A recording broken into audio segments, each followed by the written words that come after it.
Everybody, my name is Bruce Suloff. I'm the director of the Auto Industry Division, and also executive secretary to the Colorado Motor Vehicle Dealer Board. Today's date is August 23rd. The time is 9:05 a.m.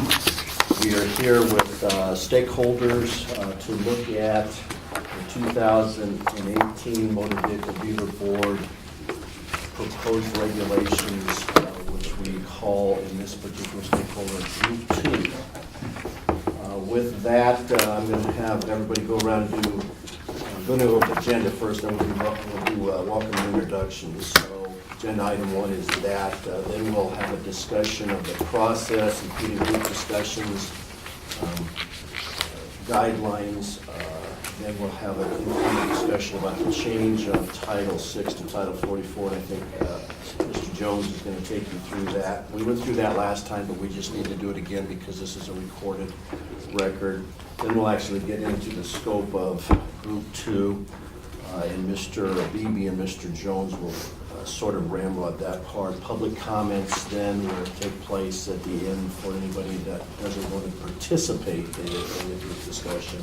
And we'll talk about the need for a second meeting if this meeting should develop that we need a second meeting. Well, that's a poor choice of words at 9 o'clock in the morning. So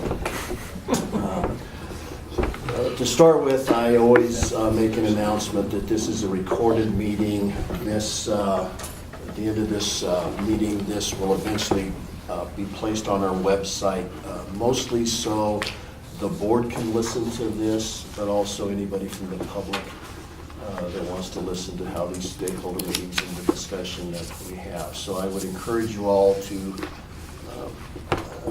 be professional with each other. Try not to talk over the top of each other when we get into debated topics. Also, watch your side conversations, knowing that all those recorders that Miss Arlene has in front of her are small. They pick up about everything. So, just would caution you on that. Please silence your cell phones as mine goes off.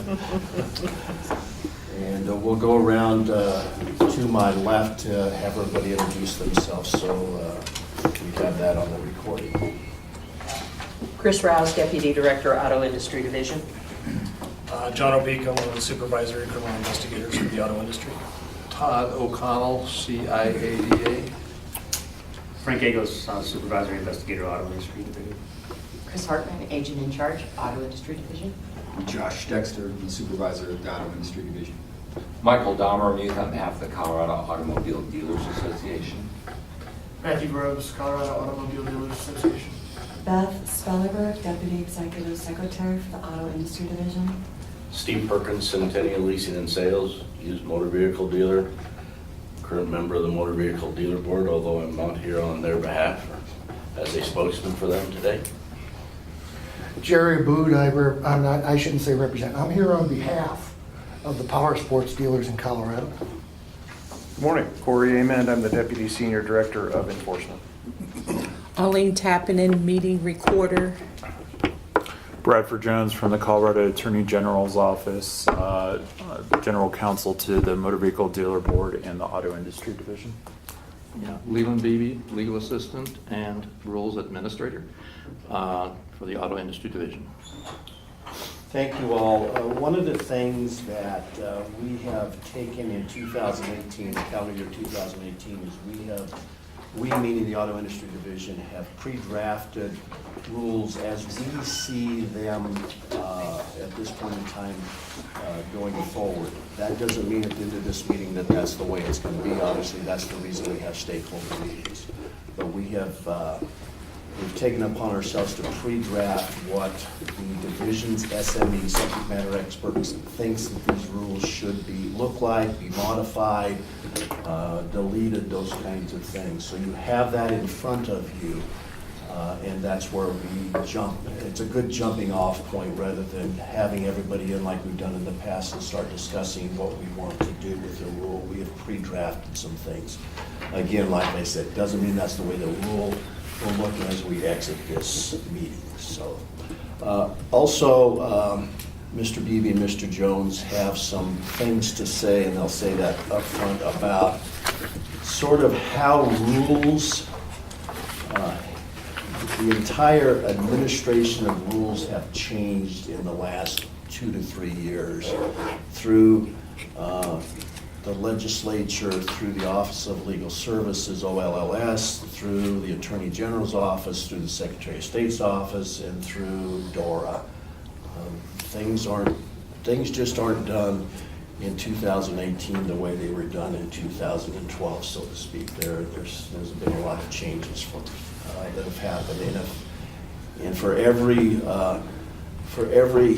proposed legislative bill that happens at the legislature, it seems like there's 2 bills that have to do with rules and changing rules. Doesn't mean they all pass, but this is a really major issue with the legislature on trying to move rules forward and legislate how agencies adopt rules and so on and so forth. So with that, I will turn most of the rest of the meeting over to Mr. Jones and Mr. Beebe, and I think Mr. Jones kind of starts off with the Title 44 part, and then Mr. Beebe will get into the rest. Thank you. So as Mr. Zuloff indicated, and I mentioned during the Group 1 stakeholder meeting, there has been a recodification of Title 12 to Title 44. And under the new Title 44, the auto industry division portion of it is going to fall under Article 20. So it's going to be 44-20, and then there's going to be Part 1 and then Part 5. It's going to be the exact same for the most part. This occurred through Senate Bill 18-030, if you want to reference it. And apparently they are going to post the signed version this week. Just confirmed that with them yesterday. How that's going to affect this rulemaking process is twofold. The first part are the current rules that are in effect, and I touched on this last time. The legislature, the General Assembly last year set up a process of going through and changing the rules. The naming convention for our rules is 12.6 and then a specific provision part. And then throughout the rules, there's reference to other regulations with that naming convention, but there's also reference to statutory provisions. Mr. Beebe, Ms. Spellerberg, and I are going through and identifying all those changes, and we are going to be submitting a request and the proposed changes to Secretary of State's office, hopefully by the end of this month or the beginning of September at the latest. It is non-substantive changes, so we do not need to go through the rulemaking process for that purpose. At this time, we are making changes to the rules that are going to be both in Group 1 and Group 2. And the reason for that is because the changes, the new statute goes into effect on October 1st. So we have to make sure the regulations are up to date in terms of the naming convention on October 1st. What that means for the rulemaking that we're currently engaged in with Group 1 and Group 2 is going to be slightly different. As I mentioned with Group 1 last time, we are just going to stick with the current naming convention, go through the rulemaking process since it is going to the board for the rulemaking hearing itself before the October 1st transition date. Then I will be completing, along with the auto industry division, non-substantive change letter after the rules go into effect, and that would likely be the end of October, somewhere in November. It's weird, that process, because it's adding a second step, but I think that's the best way to do it, just so there's no issues. For Group 2, it's going to be a little bit different, because by the time we get to the actual rulemaking hearing before the board, the new statute is going to be in effect. So most likely when you see these Group 2 rules announced in preparation for the rulemaking hearing itself, it's going to be Regulation 44-20 and then the subpart. And then in parentheses, we'll put formally, and then we'll put the regulation numbers that you see here today. That way, when the board adopts the rules and promulgates the rules, we don't have to take that second step at that point. I anticipate some people are going to be confused by the process, so thanks for bearing with me as I describe it, but hopefully this shouldn't be an issue and should just only be in your thoughts for a couple of months here until we make the complete transition. Turning it over to you. Alrighty. I want to make sure everyone does have a copy of the compilation of rules that we're dealing with today. If you don't have, Beth Spellerberg does have extra copies and can give you a copy so you can follow along if you need to. Mr. Beebe, did these change from what you emailed recently? Is this packet different than the No, packet it's you the same emailed? packet. Thank you. Yeah. That email would have went out on Friday, Yeah. late Friday. And that's what Yeah. I brought with me. Yeah, no, it's the same, Mike. Thank you. Okay. Now, as Mr. Zuloff pointed out, across the last approximately 5 years, we've seen every year a transition of some kind in rules administration procedures. And this has become highly complicated, although in essence, it's a big tent model, it's transparency, it's advance notification, it's solicitation of participation. Those are concepts. And, everything's been designed in these changes, both through the mega changes that affect all state agencies and the more micro changes that we have implemented within our own Department of Revenue. They're all designed to implement these concepts in one way or another. Layered into this has been a stiffening, if you will, of the back of OLLS in order to achieve a better standardization, both in writing its own legislation for the legislative purposes of the legislators themselves, and the conventions that they use there being important for rulemakers to consider because they represent, a kind of consistent approach to all law. So that's perfectly okay, it's just new. So a lot of what we're dealing with is ancient stuff. I mean, we do have regulations that go back perhaps as far as 30 years. That's completely in a different realm. So as we review these, we're sort of going a lot because these don't fit modern conventions and they have to be brought up to date. Okay, so considerations that go into this process. These are like questions that we ask ourselves in the drafting mode.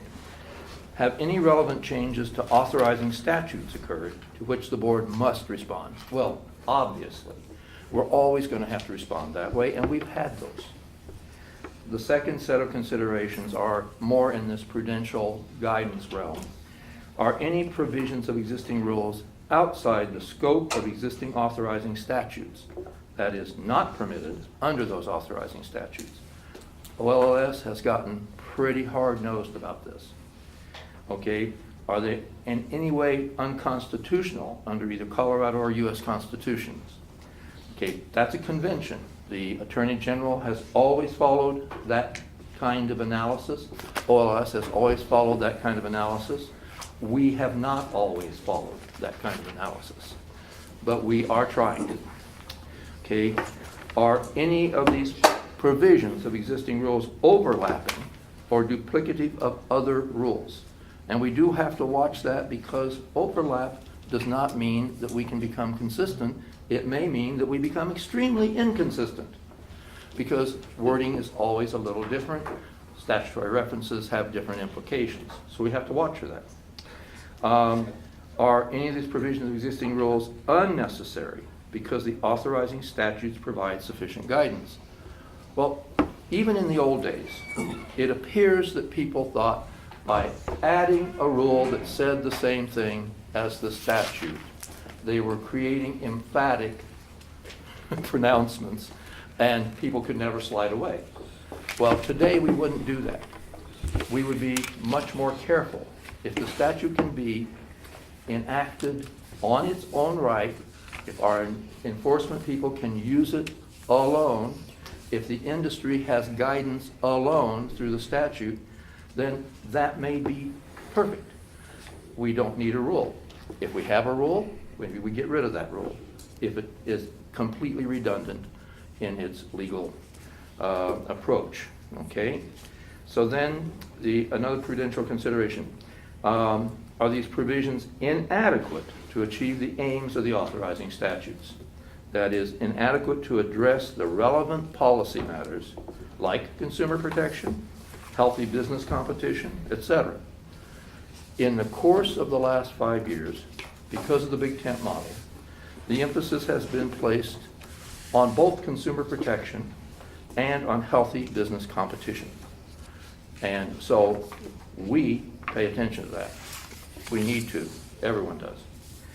And then the kind of thing that unfortunately we get into is whether something has been written unclearly by modern legal drafting standards, including the plain English requirement, and whether there's strict adherence to English language conventions of grammar, syntax, spelling, and punctuation.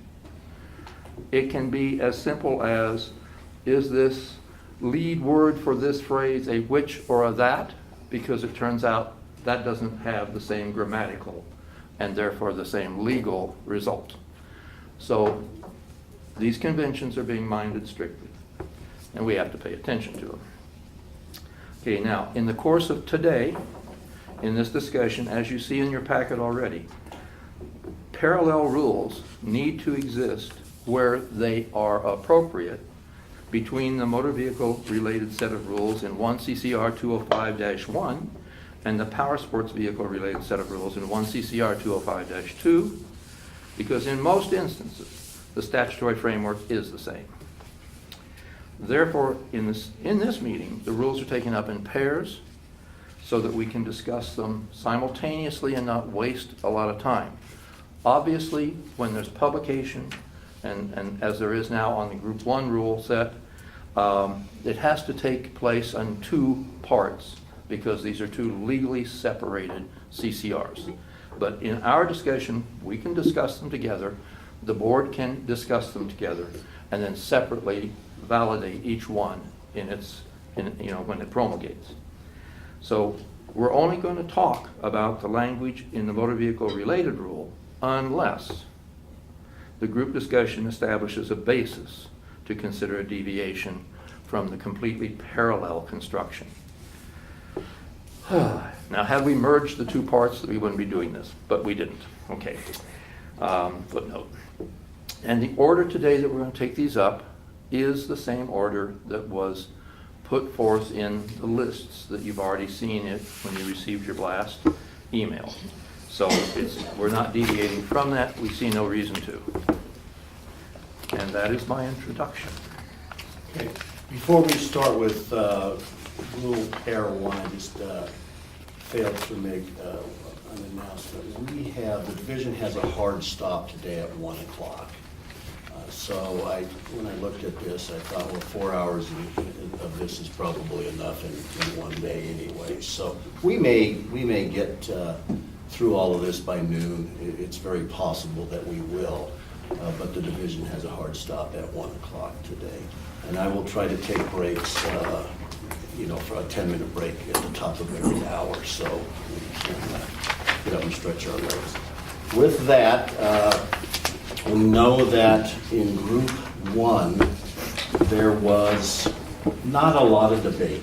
And I think that this stakeholder, most of you were involved in Group 1, there was maybe for the first time, kind of a consensus on how we would move forward as far as presenting these to the board, Secretary of State's office, and then eventually to the board for the formal hearing. There was just a couple of little tweaks that we made based upon the group discussion. So Group 1 went pretty well. I'm not sure I anticipate that Group 2 will go quite that well because these are tougher topics than Group 1 was. There's some real tough issues here. And we start off with the very first one, which is A, the way Leva has A. We're cutting a lot out of the current rule for some reasons that Mr. Beebe and probably more Mr. Jones will talk about. So with that, just back to Group A, or Pair one. Number A, and Mr. Beebe and Mr. Jones proceed. Okey doke. Well, the introductory comments to this rule pair, one. Okay. When we looked at this entirety with all those considerations that I just went through, and there have been statutory changes, this massive reduction from the prior rule became the result. And primarily, I'm going to let Brad say the reason why, or explain the reason why. But we're dealing with scope problems in that existing rule. And, you know, that's a big deal. Are you ready? Yeah.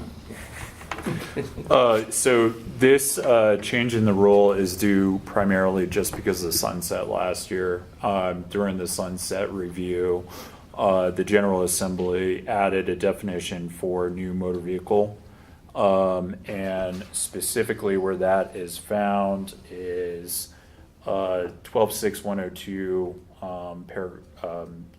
subparagraph 21. It says a new motor vehicle means a motor vehicle that has been transferred on a manufacturer's statement of origin and that has sufficiently low mileage to be considered new as determined by the board. That definition by the General Assembly, adding that definition, put a limitation on what could be defined as a new motor vehicle. And looking at that definition, the area that the board can fill in is the sufficiently low mileage amount. And my understanding, since I'm probably one of the newest people to this area, is that it has been consistently 1,500 miles for approximately a decade, if not more, and that is mostly because of Title 42. And that's something Ms. Rouse knows a little bit more about. But the focus specifically regarding this change is that because of this added definition in the statute, most of this language is not needed. The other kind of unique aspect of this is there is a definition in Part 5 for power sports that defines used power sports vehicles. And that is under 12.6.502 subprovision 18, and it says a used power sports vehicle means a power sports vehicle that is not a new power sports vehicle. So the second sentence that we added to the proposed revision is taking the language specifically from the power sports and then applying it in this circumstance.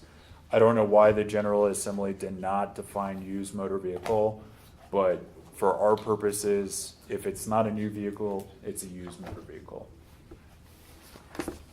Let me just enter into the record the language of this proposal. A, quote, new motor vehicle, end quote, is a motor vehicle that has been transferred on a manufacturer's statement of origin and has less than 1,500 miles on its odometer.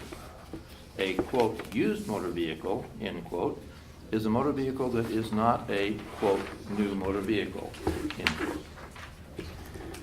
Mr. Jones, when you said a lot of the old regulation is not needed, could you expound on something I think you said in this in our SME?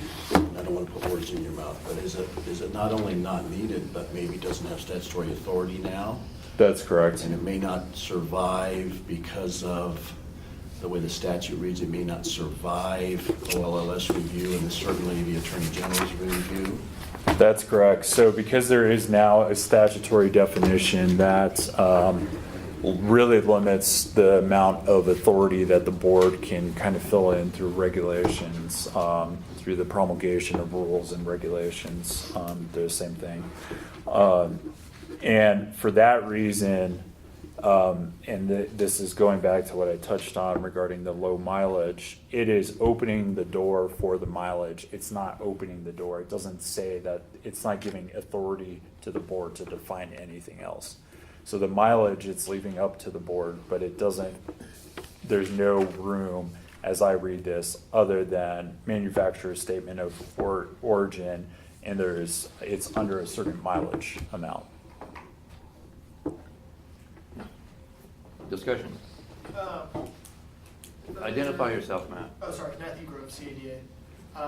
Earlier this year, the governor put out an executive order, I believe it was 006, directing Colorado Department of Public Health and Environment to adopt the Section 177 waiver to the Federal Clean Air Act, which the proposed rule from the Air Pollution Control Division to the Air Quality Control Commission involves several provisions of California law incorporated by reference, including one that states the threshold for a used car being 7,500 miles. So that would be starkly in contrast with this. I've mentioned this to them, and they say that they are handcuffed by having to either adopt all of the CalLab program or reject all of the CalLab program. Okay. This is a news item for me, okay? For all of us, Leo. Yeah. Okay. Yes, I think that's the truth. Fortunately, motorcycles. And it's not a surprise to me that either California or the federal government or any other state would have other thresholds. It's also not a surprise to me that we might, through an executive order of an existing governor, adopt something or order something into place. I mean, these are within the legal rights of the governor, but the legislature hasn't spoken on this. An executive order is subject to a later legislative review to determine whether or not that is the will of the legislature. My guess is that this would be debated in the next term of this legislature, and that it would not constitute an estoppel to us right now, because number one, it's a different agency that's been targeted in the executive order. Number two, because the executive order by its nature is not necessarily the law. And so I think we have to, I guess I would just say good information, and we better watch it and maybe make some inquiries down the road. But I cannot see us derailing this or expanding our definition beyond where it might be reasonable for the industry to go. If 1,500 isn't the right standard, nobody's stuck on that. I'm not sure we can go with just because it's happened elsewhere. But the fact that there's a statutory provision in Title 42, the legislature has They spoken. have spoken on that one. Yeah. Right. So that provision is 42.6.102, subprovision 11, and it reads as follows. Quote unquote, new vehicle means a motor vehicle being transferred for the first time from a manufacturer or importer or dealer or agent of a manufacturer or importer to the end user or customer, period. A motor vehicle that has been used by a dealer for the purpose of demonstration to prospective customers shall be considered a quote-unquote new vehicle unless such demonstration use has been for more than 1,500 miles, period. Motor vehicles having a gross weight rating of 16,000 pounds or more shall be exempt from this definition. And so that's where that 1,500 is from. It's been the standard, and I'm good with that standard. My concern is that I mentioned this to them, and they essentially said that you guys would have to change. So, I mean, the problem I foresee is that there is a decent chance, there's a very good chance we're going to adapt this lab because it's called for in the executive order. There's a decent chance when they open it up for alternative submissions that the National Resources Defense Council and the Environmental Defense Fund are going to suggest also implementing a zero-emission vehicle program. If we get to that point, so the Rules Review Bill and the legislature under this current promulgation schedule without review until May of 2020, we could get to a point where we could be selling cars as used, but for purposes of the ZEV program, they would still be new. And that makes it very difficult to track the ZEV proportion of market penetration of electric vehicles based on which you have to pay fines in the manner of ZEV credits. I think that's already a complicated formula, but trying to, under the low emission vehicle standards, used cars are exempt, but they're defined differently. Do you have suggestions? Yes, rejecting the low emission vehicle standard. But that's well beyond my limit. I honestly, they have said, and this goes beyond my legal expertise, that it's take it or leave it. You either accept LEV or you don't accept LEV. At the same time, the proposed rule from the division to the commission incorporates by reference parts but not all of LEV. So it seems like they're not taking it or leaving it, they're taking the parts they want. If that's the case, I don't see why this 75-mile standard couldn't simply be omitted. But that's, again, not so much my purview. Moving away from the 1,500-mile bright line standard that we've always had in deference to whatever the folks at air quality might want to do. The one issue I have is with regard to the proposed change and the transferring on a manufacturer's certificate of origin. There might be circumstances where a new motor vehicle dealer needs to, either for tax purposes or for manufacturer purposes, transfer a vehicle off an MCO to a title. And I don't think that administrative act of simply changing the first document in the title history of a vehicle to the second one, which is the title itself, should in and of itself disqualify a vehicle from being new. And so, I would suggest that the proposed rule be changed to a new motor vehicle as a motor vehicle that has been transferred to a third party on a manufacturer's statement of origin. So in other words, when the dealer transfers that vehicle to himself from an MCO to a title, that would not convert that vehicle from new to used, as long as it still had under 1,500 miles. And you think that's consistent with the definition in the statute? In Title 42, probably not. Well, I'm talking about Title 12 because it says means a motor vehicle that has been transferred on a manufacturer's statement of origin. Yeah. So that first portion until the and is directly from the statute. I agree. Okay. It's verbatim from the statute, but the statute's unclear, and I think would allow a dealer to transfer it on an MCO multiple times, as long as it's still on the MCO. In other words, it doesn't clarify how many times, the existing regulation says transferred for the first time, and that's consistent with the language in 42 that you read a little bit earlier, Mr. Jones.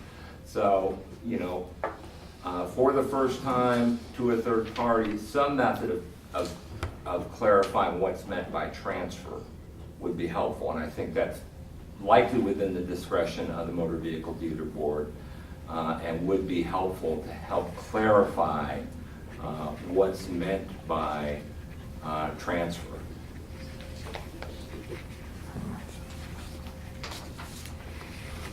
So your proposed language is a new motor vehicle is a motor vehicle that has been transferred, and then adding to a third party on your manufacturer's statement of origin? Yes, Okay. and then leaving the rest intact, the 1,500-mile bright line test. I thought about for the first time, but that may not deal with that situation where a dealer transfers a vehicle to itself on a title, whether that's for a manufacturer program or for for tax purposes. So that would be a point of clarification I would suggest. Again, I don't think a piece of paper should determine whether a vehicle is new or not. Right. And the MCO is simply a piece of paper that is the first document in the chain of title for a vehicle. One thought is that in order to define transfer, okay, we'd have to actually define it rather than just use this language that you suggested. And in so doing, it'd be easier to pass it through OLS if that's what, because it would show that what we're up to. Plus, just as a generality, you don't use the word transfer in the definition of the word transfer. So, we can avoid that if we define it for purposes of this regulation only. So that's one other alternative approach here to get to where you want to go. I don't know what the unintended consequences of this are. And that seems to be something that we get into quite frequently is, what have we opened the door to? Is this the fix that you're talking about, and only that fix, narrowly construed? Or does it open the door to something else? If the exact thing that we want to do in defining that can be narrowly defined, then we won't open the door beyond that. But if we go to any kind of generalization, we could. And,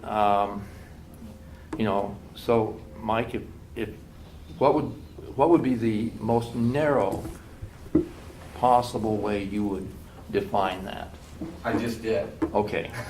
Okay. To a third party. I mean, I don't think you can be any clearer than that, really. So let's talk about unintended consequences. Let's talk about, and that's why I'm sitting here trying to think of what the unintended consequences. Currently, any time a vehicle is changed from an MSO to a title, it's a used vehicle. Currently, I mean, there's just no debate about that.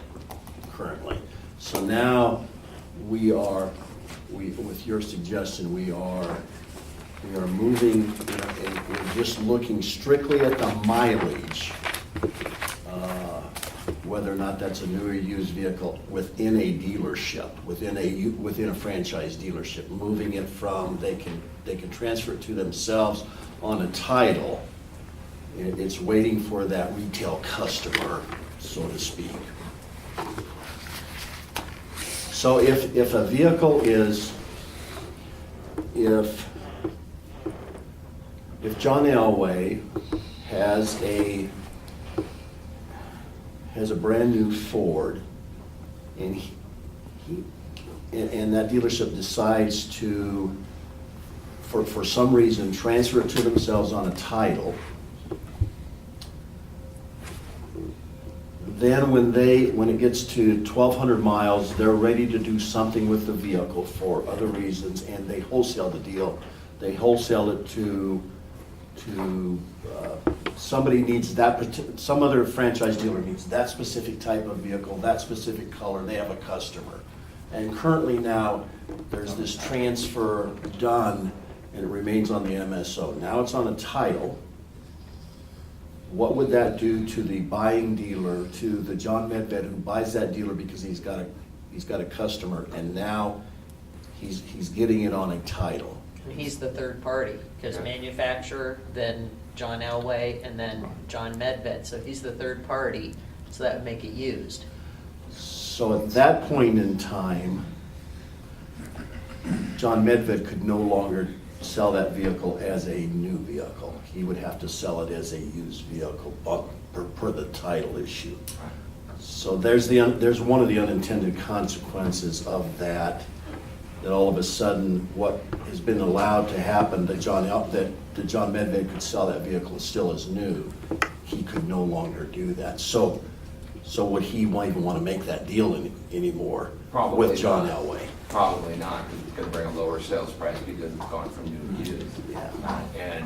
And likewise, I mean, that whole scenario you described could be avoided by the first dealer simply keeping that vehicle on an MCO all along, and then do the dealer trade, and it's still new, as long as it's got less than 1,500 miles. So anyway, it's just a suggestion. The only time I know this has been an issue in the last couple of years, I think a new motor vehicle dealer sold the vehicle to a consumer, ended up taking that vehicle back, and it had less than 1,500 miles on it, that new motor vehicle. Mistakenly, a dealer mistakenly sold that vehicle to a second consumer as new.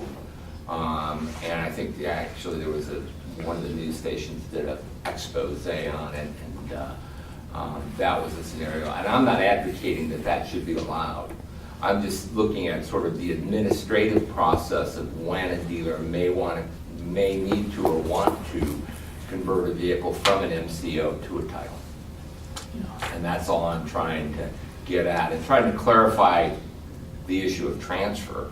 I mean, I think the statute itself, Section 12, doesn't define transfer. It doesn't clarify how many transfers. You know, and the previous regulation said transfer for the first time. So, and we're losing that language here as well. So, and in any event, I don't know that we need to spend a lot of time on it. I just wanted to throw it out there as a point to try to clarify what's meant by transfer, and to try to allow a little more administrative freedom for the dealer to again, may have a manufacturer program or a tax reason to transfer a vehicle from an MCO to a title. Todd, did you have? I think that's been covered enough. I just had another unintended consequence, but it's probably not. Go ahead. Now. But I do have, if we're through with that topic, I do have a scenario that I had some discussions on as far as motorhome dealers exceeding the 1,500 miles, because some of the units are shipped basically across country and are not able to really be traded. So if there would be an exception of mileage, an extra 500 miles once they get it in their stock and inventory, or whatever that number is. We had that very discussion in our subject matter expert, is exactly what you're. So it's already been answered? We just discussed that concern. You know, a motorhome, a manufacturer out of New York that builds this motorhome, and the best way to get it to Colorado to the dealer is have somebody drive it. Yeah, in some cases it's the only way. Yeah.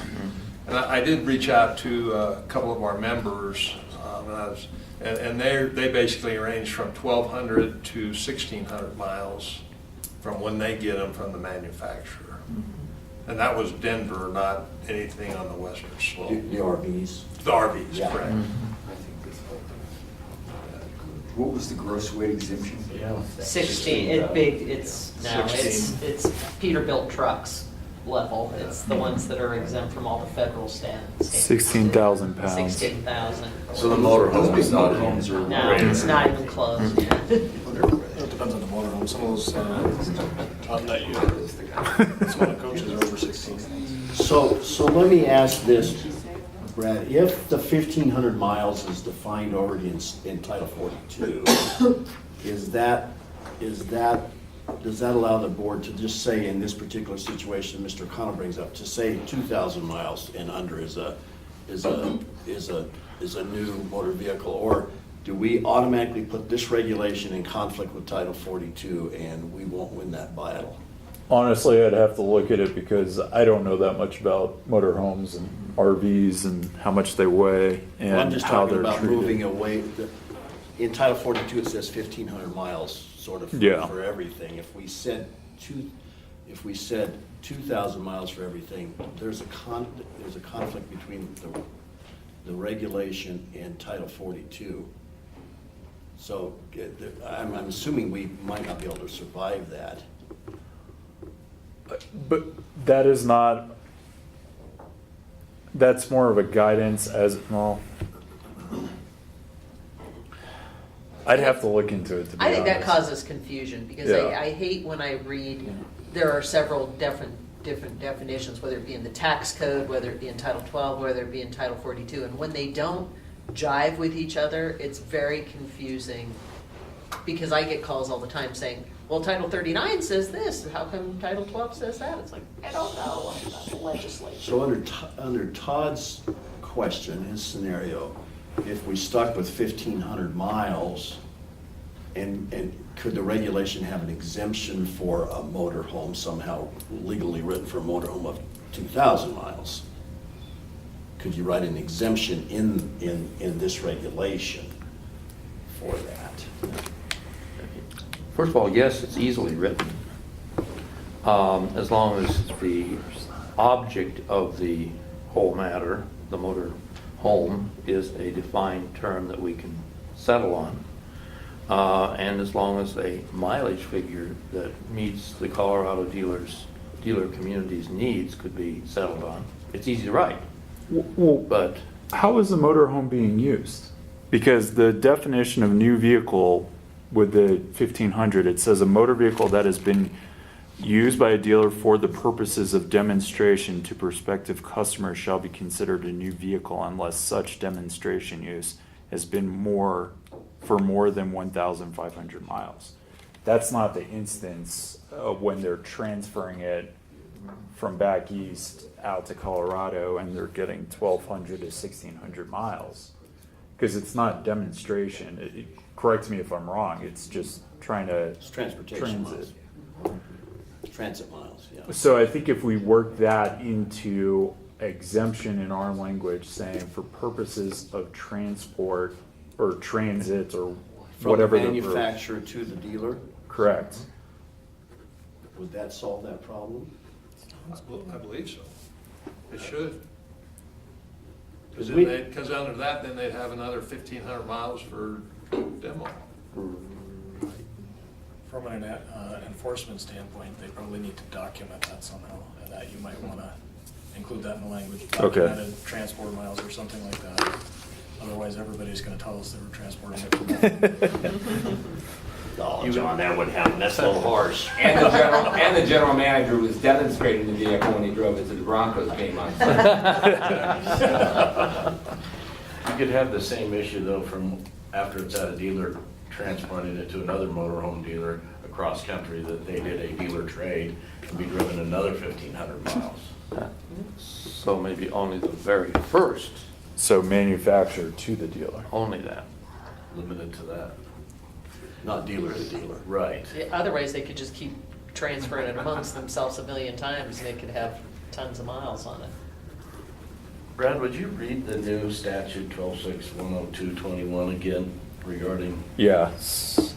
So here's the definition of new motor vehicle, quote, new motor vehicle, close quote, means a motor vehicle that has been transferred on a manufacturer's statement of origin and that has sufficiently low mileage to be considered new, comma, as determined by the board. Period. Yes. So does that statutory change not eliminate the issue for a dealer delivering a car, unwinding for whatever reason, comes back, it's sufficiently low miles and that they get to treat it as new still? No, I don't think it does, Steve. I think you Still still have so?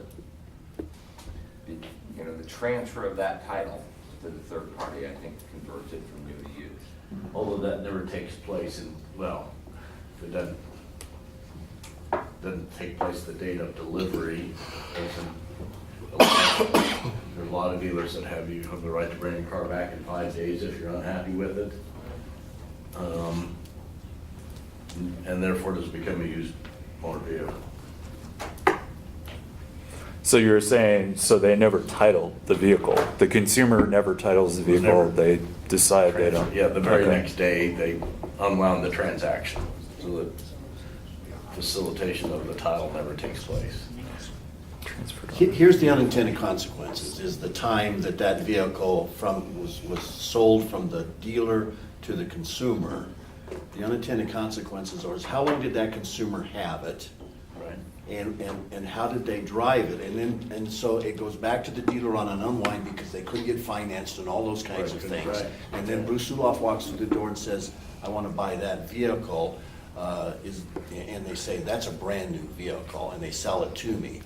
Then we get into the disclosure issues, because is that a material particular that, you follow what I'm saying? So then I'm not saying, I'm not arguing against that, I'm just saying that's the unintended consequences is. Right, but the statute is pretty well defined. It just speaks to miles. It doesn't speak to an unwind. I don't, you know, the other unintended consequences of a titling of what we call a new car to a used car and how that would change the industry's interpretation. There's other federal and state tax credits for alternative fuel vehicles that only apply to new.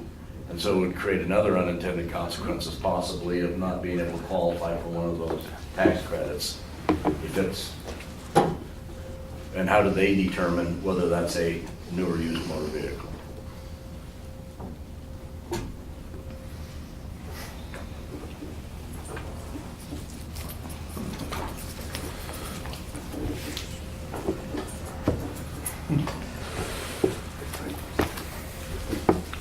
So it looks like we have two proposed potential changes, maybe I'll put it that way, is add a sentence defining transfer, and then add a sentence or two regarding motorhomes or the equivalent, to clarify that it's if it's being transported as documented and not being used for demonstration purposes, then there's an exemption for that. And I think we'll have to go back to the drawing board and craft language on that. But is that a sort of a group consensus that those would be a good idea to attempt in this regulation? I think the true transportation miles is a worthy goal to try to figure that out, because that's fundamentally unfair to the RV dealer immediately. Yeah. Is that he sends somebody out to bring the vehicle back, and all of a sudden when it hits his lot, it's a used vehicle. You know, that's fundamentally unfair if we're just talking a few hundred miles, you know, and it truly was from the state of New York to Denver, Colorado. That'd be several thousand miles, Bruce. Right. That would take you over the 1,500. No, no, that's what I'm saying. Oh, a few what hundred he's saying. miles. Gotcha. A few hundred miles over the 1,500. Right. I thought it says 2,000. Yeah, 1,600 was the highest that I was Yeah. told Yeah. they are, but that isn't the Grand Junction, which I No, had. that's, yeah. All righty. If we look for the parallel, there is no parallel right now. And the question, okay, from the staff's point of view, the statutory language is sufficient. I think that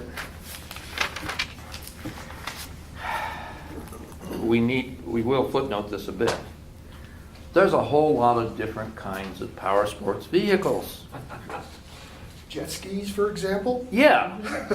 And, you know, we don't all know what the criteria would be to even measure usage adequately without the industry's input in that. And, you know, we can see hypothetically tremendous problems, even if we might not have ever seen a case yet that fits one of them.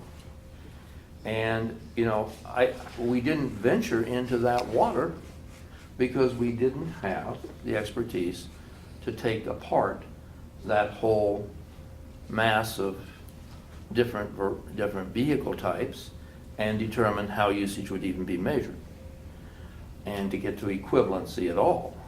So, Jerry. And part of that is that there's two ways for some of the vehicles that are now there. They're getting speedometers on there, but of course those speedometers are not regulated, to the best of my knowledge, on a power sports vehicle.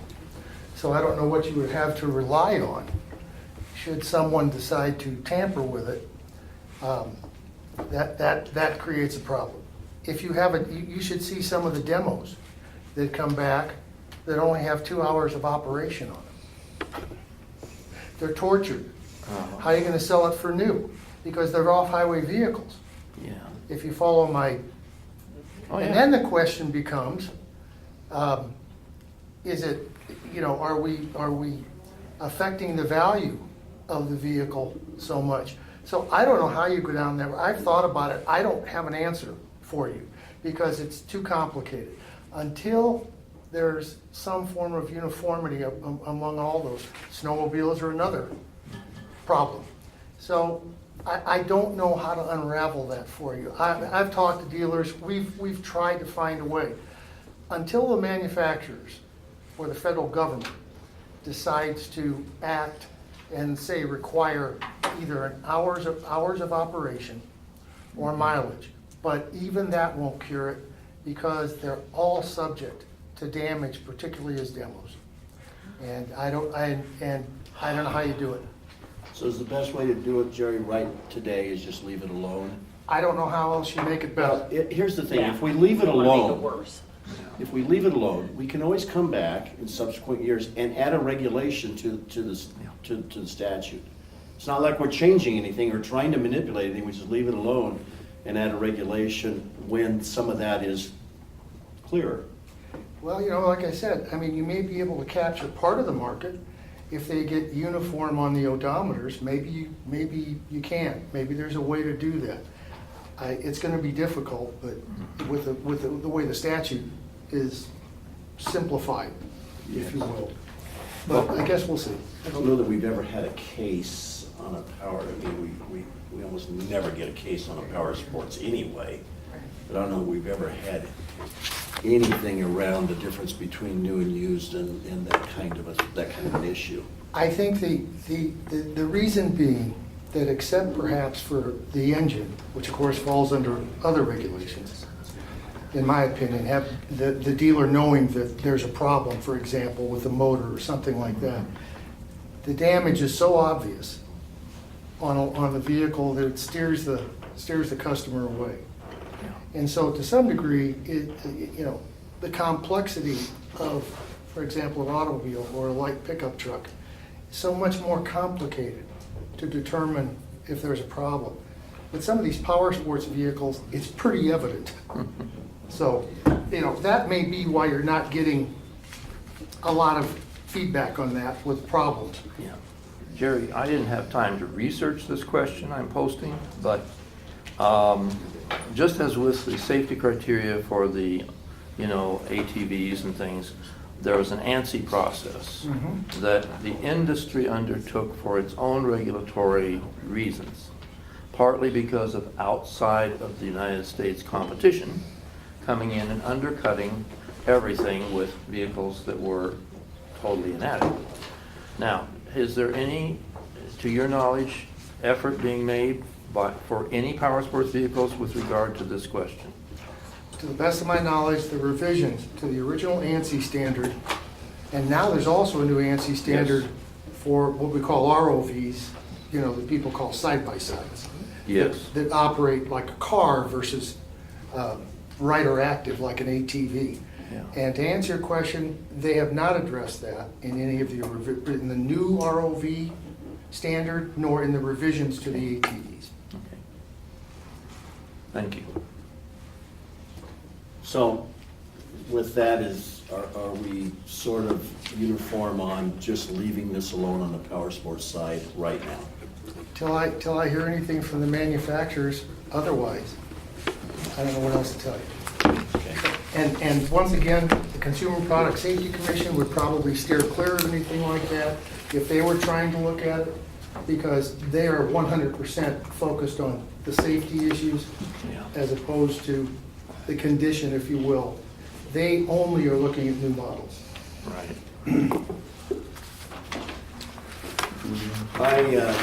It's first hour, so we want to take about 7 to 10 minutes and come back.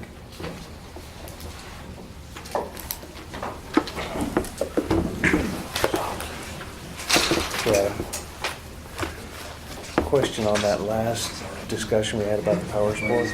Yeah. Even though there's no change, that counts as a review of the current rule, yes? I don't think there's a rule in existence, but yeah, it would. Yeah. It doesn't say to make changes, it's just a review. Yeah. Yeah, there's no rule. I'm counting it. I'm counting it because we talked about it. I think you should. Yeah, I mean, that's really truly is That's my where I was going. interpretation. If we talk about it and we say there's no need, we still talk about it. That's where I was going with that. I want you to get credit where credit is due. No, that's how everybody else does it. I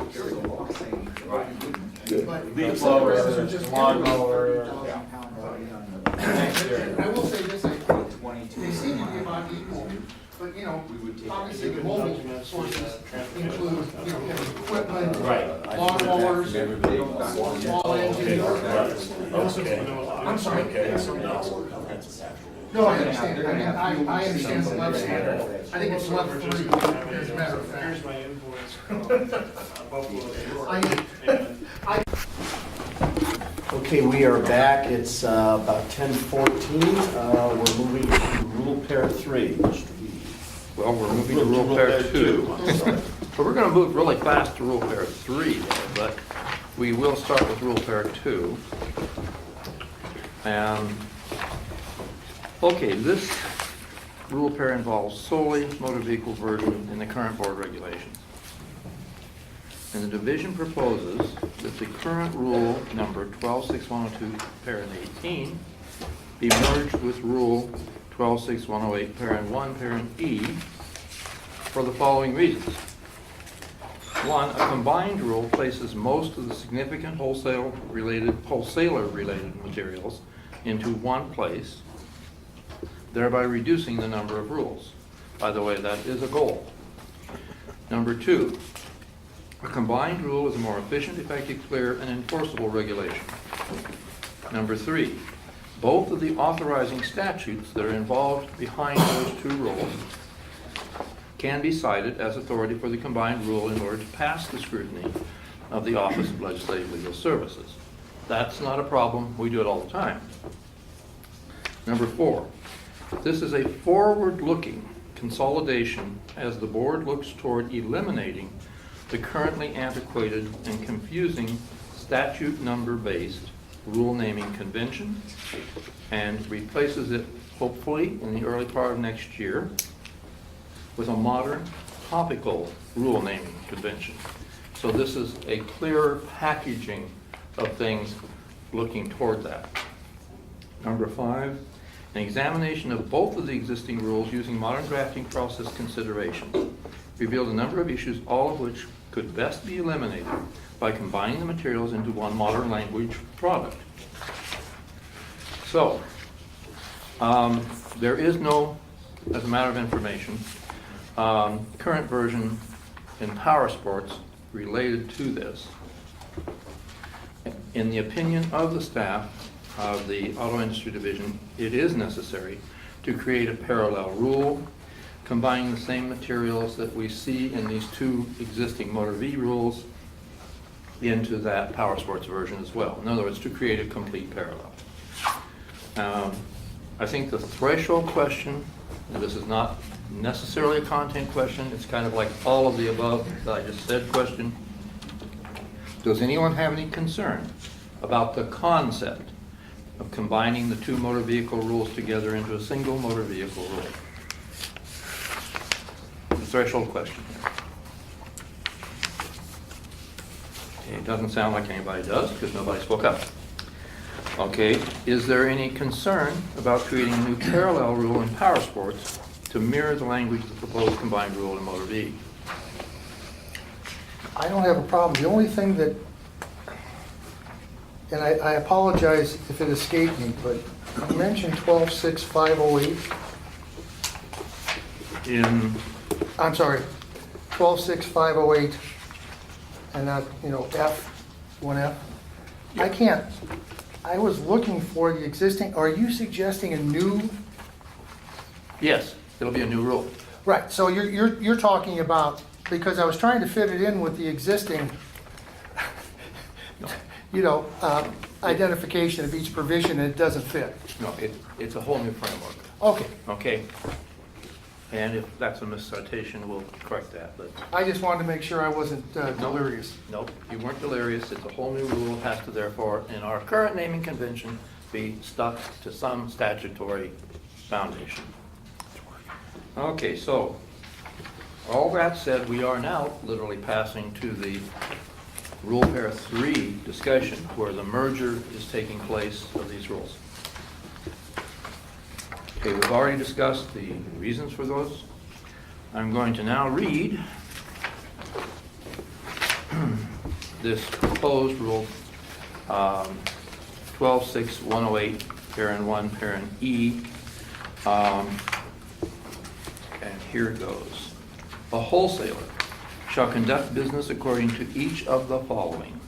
Number 1, a person shall not simultaneously hold a motor vehicle salesperson license and also have an ownership interest in a licensed wholesale business. Number 2, a wholesaler shall not employ a licensed motor vehicle salesperson. Number 3, a wholesaler shall have a place of business with a business office. The wholesaler's business books and records shall be kept at that business office. Number 4, a wholesaler shall maintain records of all business transactions involving the sale, exchange, offer, or attempt to negotiate a sale, lease, or exchange of any interest in a motor vehicle. Number 5, a wholesaler shall transact all business, including but not limited to the purchase and sale of motor vehicles, exclusively in its licensed wholesale business name, and not in the name of another person, whether that other person is or is not associated with the wholesaler license. Number 6, a wholesaler shall permit the board and its agents and representatives to inspect with cause, including ongoing investigation, compliance audit, sworn complaint, or order of the board, the wholesaler's books and records, excluding financial statements and tax returns, anytime from Monday through Friday between 9 a.m. and 5 p.m. Upon receipt of a subpoena from the board or the director, the wholesaler shall provide all records, including financial records and tax returns, to the board, the director, or to the agents or representatives of the board or the director.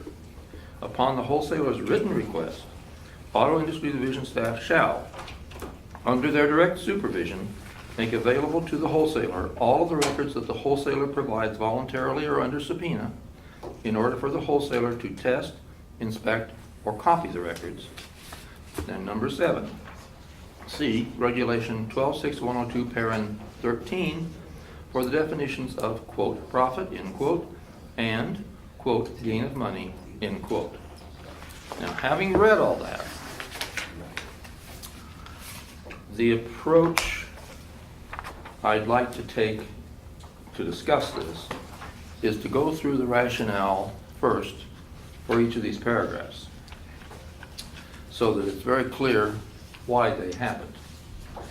Okay, paragraph 1 isn't a new concept. It's a new formulation of an existing concept in order to capture the existence of a variety of possible business structures for a wholesaler. It could be a sole proprietor, could be a traditional corporation, could be an LLC, could be a partnership, etc. Paragraph 2 is also not a new concept, but it's written in the language of mandate, where it says shall not, rather than the current rule, which is written in the permissive, may not. This reflects the modern requirement that the helping verb, here, shall or may, must reflect the actual intent of the regulator. Here, the actual intent was always a prohibition, not a permission. Paragraph 3 is merely a reformulation of earlier provisions into a modern structure. Paragraph 4 is also a modern formulation in which the preferred language approach is to comprehend as best possible the entirety of the obligation within the authorizing statute's own language. That eliminates a scope problem entirely. Just so you understand that. It's a convention where it appears to be the best approach to utilize the scoping that's part of the statute in order to provide the same scope within the regulation. so that you are absolutely not trespassing out, which you cannot do. Okay, then paragraph 5 utilizes modern language formulation to better clarify the separation between the requirement that a wholesaler act solely in its own name and never in the name of any other person. Person, this is the important point, is a defined term in the board's own statutes. And of course, we always use the board's own definitions of things. They are automatically referential if we're doing a rule. So, in the board's statute, section 12610222 CRS states, quote, person means any natural person, estate, trust, limited liability company, partnership, association, corporation, or other legal entity, including a registered limited liability partnership. It's a very global view of what the word person means. So it's not just a living person. The board does not require a wholesaler to be structured in any one type of business form. We couldn't. Therefore, for example, a traditional corporation, I'm going to use a name, called Best in the West, Inc., could be licensed under the DBA Best in the West, and be, let's say hypothetically, 51% owned by the natural person, Johnny Best, and 49% owned by a limited liability company known as Best Western Enterprises, LLC. Would this be atypical as a structure that we might see in an application? No, it would not. Under the proposed revision of the rule, all wholesale business transactions would have to go under the name of the wholesaler. In this example, Best in the West, Inc., and none of them could go under the name of Johnny Best, Best Western Enterprises, LLC, or any other person's name. Not under his wife's name, his children's name, his brother's name, or any such thing. The reason for this prohibition has not changed from the current rule. With the modern formulation addresses better the myriad of circumstances that need to be considered. Okay, paragraph 6 is designed to parallel the record inspection and record provision without a subpoena, as well as record provision with the subpoena provisions that now exist in the record production and inspection regulations for motor vehicle dealers and used motor vehicle dealers. It is the staff's opinion that there is no principled basis to differentiate among types of dealers with respect to these requirements.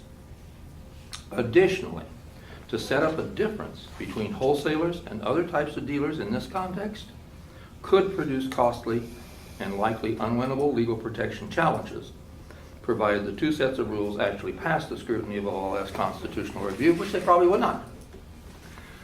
It's just the concept of bringing all of this into the same framework. So if we're going to a wholesale dealer, we're going to a retail dealer of, used or new nature, and we're looking for records, we're going to do it the same way.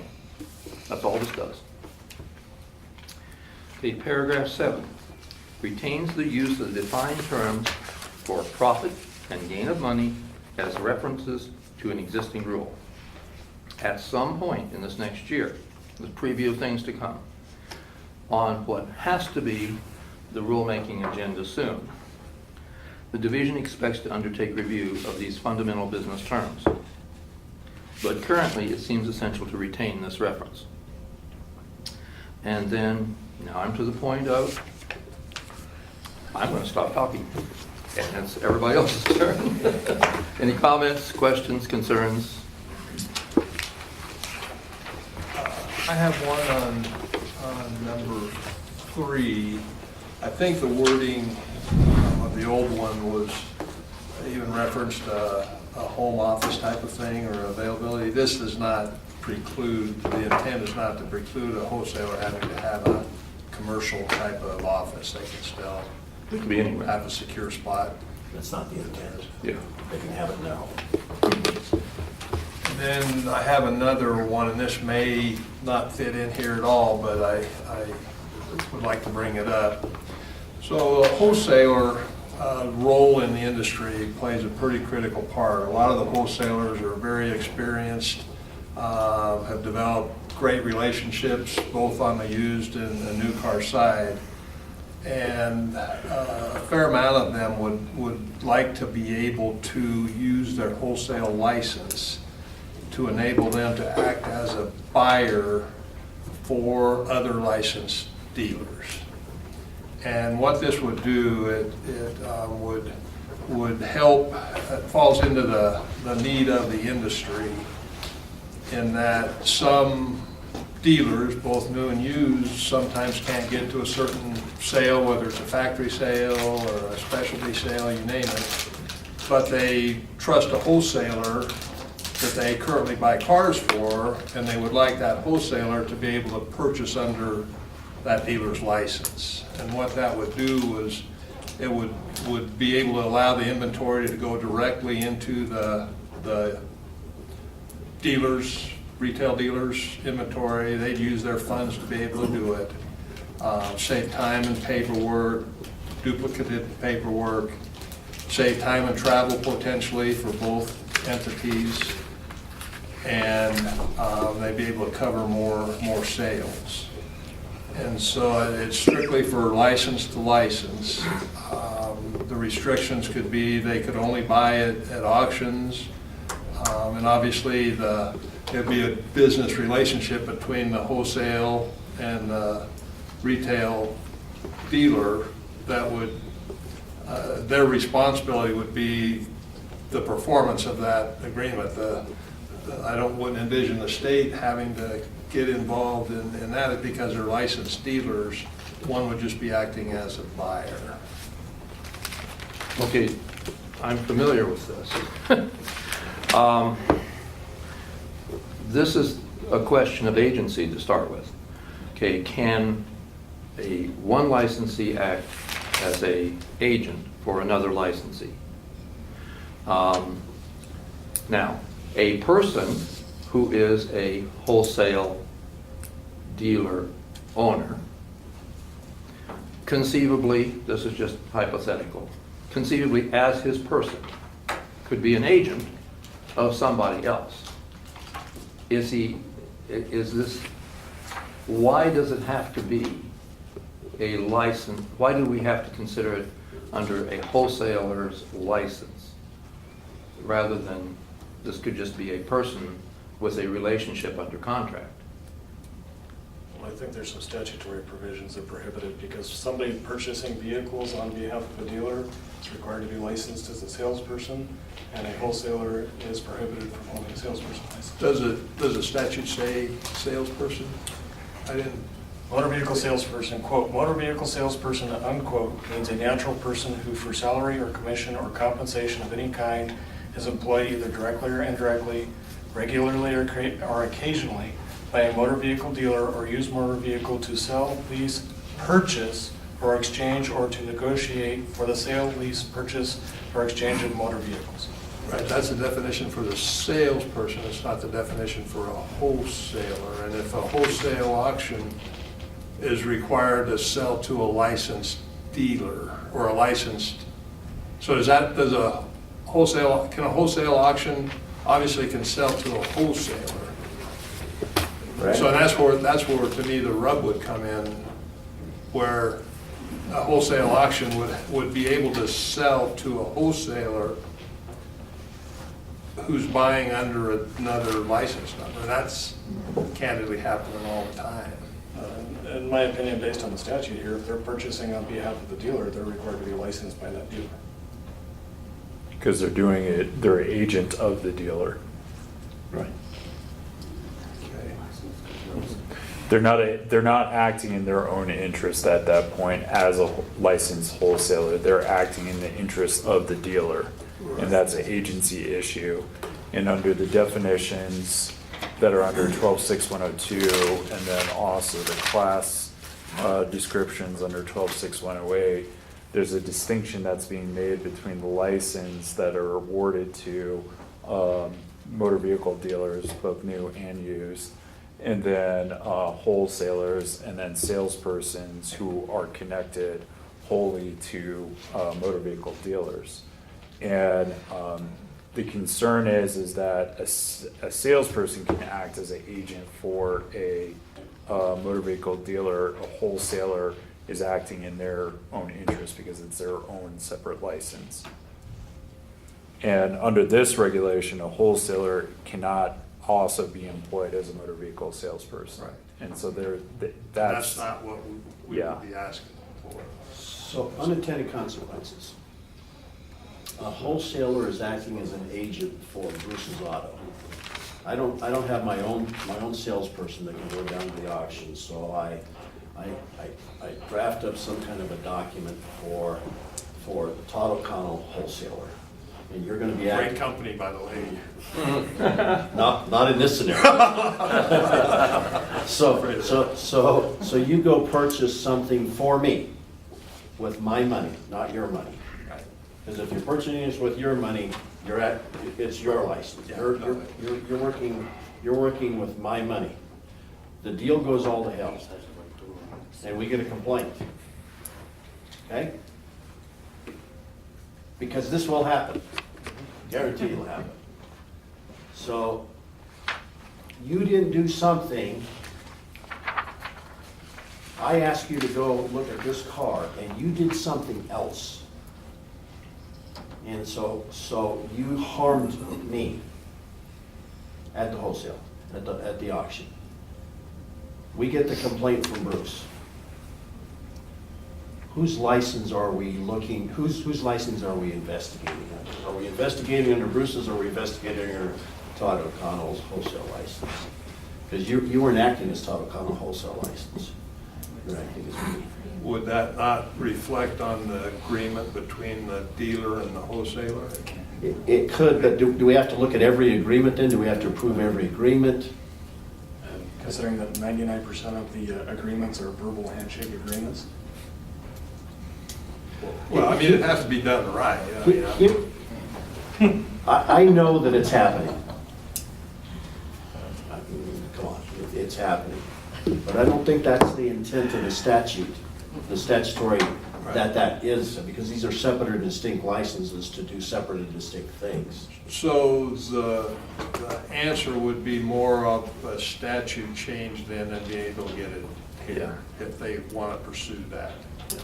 I think so. Yeah. Does CADA have any, I mean, it probably is not a new car issue because probably most franchise dealers would send their own staff to the auctions. This is probably more on the used car side. It's probably more on the smaller used car dealers that just don't have the staff to go to those auctions, and they have a trusted relationship with a wholesaler. Yeah, and I mean, just to interrupt, there would be a lot of, I believe, new car stores participating if it was possible. An example, an out-of-state franchise or an out-of-state factory sale where they don't want to travel to it, they don't have, they're buying someplace else, and there's a wholesaler that they know out there that they work with, so that could,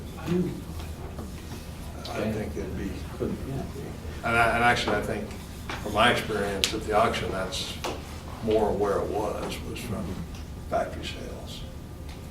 Yet what I'm hearing and what I certainly would agree with is that we're talking about a boundary question here, a boundary between one form of license and another form of license. Currently, that boundary is legislatively set. And if we were to start disturbing that boundary, we get cases, I'm sure, but we might not get that far, honestly. Because here we go again back to scope.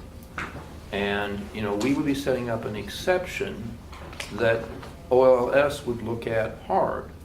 And could they not just say, as John did, wait a minute, this is crossing a line that exists in a statute. You're setting up conflict immediately. And one of the goals in every drafting of everything, whether rule or legislation, is avoid those damn conflicts, because you can't win with them. And we know this from everything in law. So this would probably be only a legislative fix. Yeah. sort of the timing of that question is probably, legislatively, is probably appropriate. If the division is saying, we have some real problems with that, this combination of this license things and the AG's office and all that stuff, that the fix truly is legislative, and now's the time to start looking for those bills and those sponsors and so on and so forth. So. I may reserve a little time because I was advised by another opinion of counsel that it may not be quite the conflict that it is interpretation. Sure, I understand that. Sure. Two attorneys disagreeing on anything? Oh, come on, that doesn't happen. Come on. It's hard to find them to agree. Okay. Yeah, I'm sorry. I have a question, leaving on that paragraph number 4. Okay. I understand we want wholesalers to maintain their records on all their transactions, but to maintain where they offer or attempt to negotiate a sale, lease, or exchange? That is consistent with the definition of wholesaler, so we just took that language. So if they are, trying to think of the example may be better coming from the division staff, but it seemed like there was a need there to have it. But I will just tell you that the language itself came from the definition of wholesaler. It's in the statute. Yeah, Yes. in the statute, under 12.6.2. I understand that by statute, they're allowed to attempt to negotiate a sale, exchange, or lease. Yeah. Right? But to maintain records of that attempt, I tried to sell this car from A to B. Well, how about an unwind? You need to maintain the paperwork if you unwind the deal. So at that point, it was attempted to be negotiated. For whatever reason, it fell through. So you need to maintain those records. I understand Steve's, this is Mike Domermuth, I understand Mr. Perkins' concern. If a wholesaler calls a dealer and says, hey, I've got a great 2016 XYZ available, are you interested?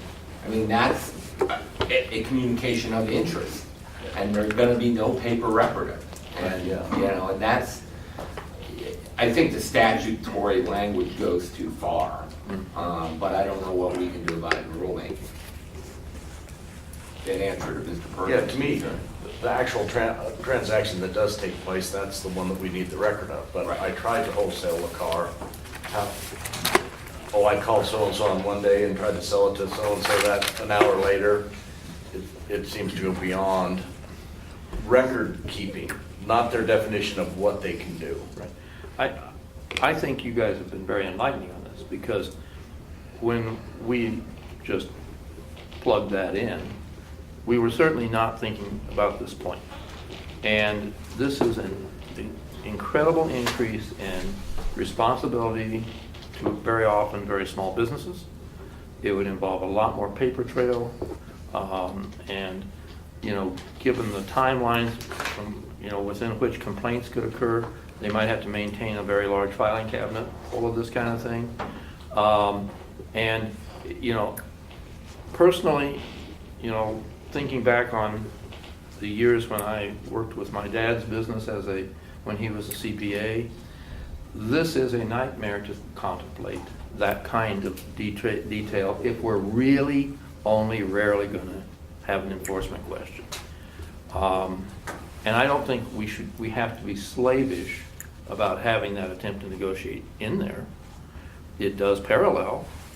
I don't think we have to do it, but I do think the outside world, and in that it would include DORA in its review of this from a cost-benefit analysis point of view, could well ask the question, how much more burden will this impose, and how much more gain will it make toward protecting the regulated individuals? And that's kind of hard to see here. I think from an investigator standpoint, I think we would all agree that an unwind on a wholesale purchase documentation of that can be a very crucial tool when you're talking about misrep and things of that nature. A wholesaler sells to a dealer finds out something, contacts a wholesaler, hey man, you didn't tell me about this, and then they unwind that. So what about if we, instead of the word negotiate, we use the word contract, attempt to contract a sale? Because then that's saying something, they did something more than a verbal, hey, do you want to buy this car, or a handshake. That was something they did a buyer's order on, or they did something like that. I mean, I do agree that particular type of transaction that becomes an unwind, having a record of that is important. How do we break out and just, I'm trying to sell Yeah, and I don't like a car from that. A to B. Yeah, I don't. Maybe the word contract instead of negotiating. I think our concern is if a written record is created, it needs to be maintained. But how we do that, I don't have a good answer. Right. The wholesale of a car with material particulars that wasn't disclosed, that now that wholesaler has to unwind, should the records of that transaction be maintained by the wholesaler? Yeah, I think we would all agree that yes, it should be. But just the attempt. Just the phone calls. Yeah, that's the attempt is the operative word maybe, yeah. So you're looking for a proposal that says when it gets to writing, if there's attempt in writing, so there's a contract offer made saying I'm going to buy it for this. Bill of sale, yeah, so a buyer's order or anything like that. Okay.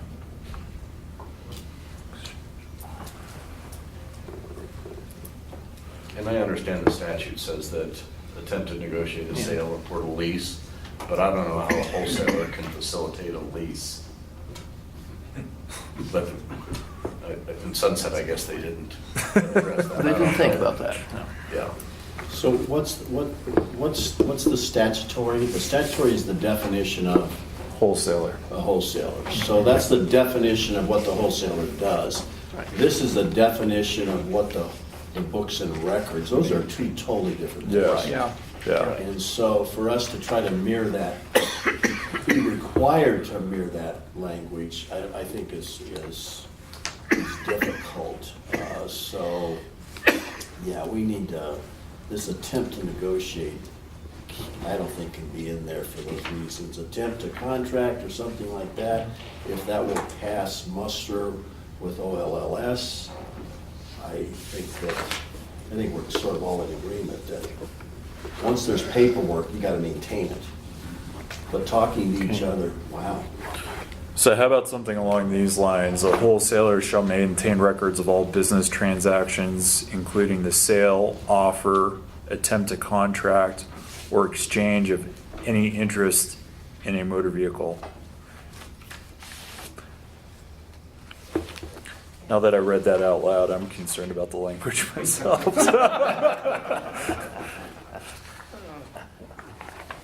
I think that's something we can figure out, is how to account for something not as broad as negotiate, but where it's in the nitty-gritty details of actually completing a transaction. The next step above verbal. Right. Yeah. Right. A wholesaler shall maintain written records of all, just add the written records in there. Shall maintain. So we'll work on that. What else? I had a question on number 5. Previously, a wholesaler was not allowed to do business in an individual's name, so it didn't look like they were acting as a private party. I don't think 5 prohibits that anymore. Was that intentional? Transact all business.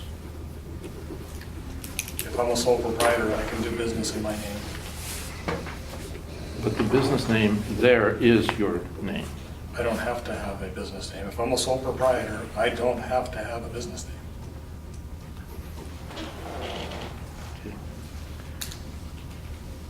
By definition, a sole proprietor's name is his business name. Right. So I'm not sure I understand why this is a problem.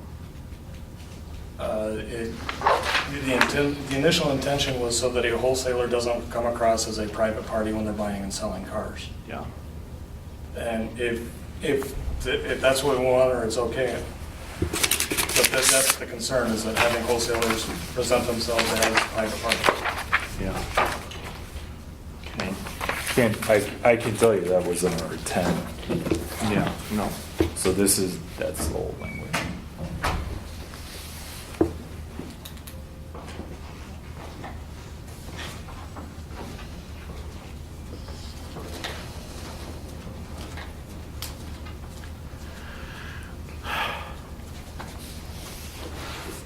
Understanding John's concern, I think, shall conduct all business in a trade name of some fashion or other that's different than their given name. I think that's the point that John's trying to get at. Yeah. But the trade name might be their given name. Yeah. Yeah, that would just be that a wholesaler can't, adding a sentence or even another number that a wholesaler can't conduct business in a private party's name. And that's in 10218 that we're talking about eliminating. Yeah, it used to be there, and I think we're trying to capture that as part of 5. But I Right. think the one, I agree. a sole proprietor there is somebody that could do that under this rule, and I don't think we caught that when we initially put this together. I didn't catch it the first time I read it.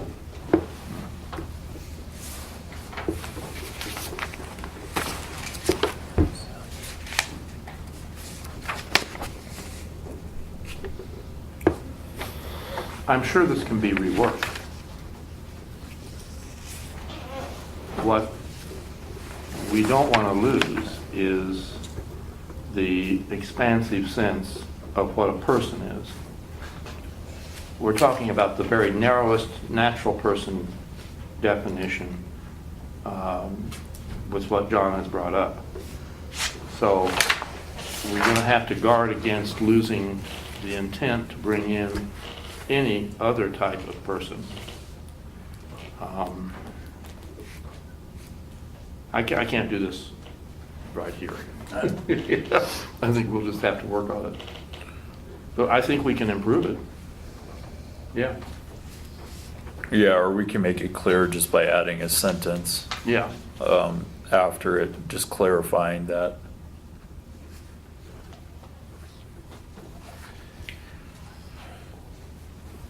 No, go ahead with Okay. what you were doing. Yes, the I was just unintended- signaling that I had a question. The unintended consequences of that from a DMV perspective is a multiple transfer on a title, and there's what appears to be a private party's name in there, and they can't assign that title to that used or new motor vehicle dealer.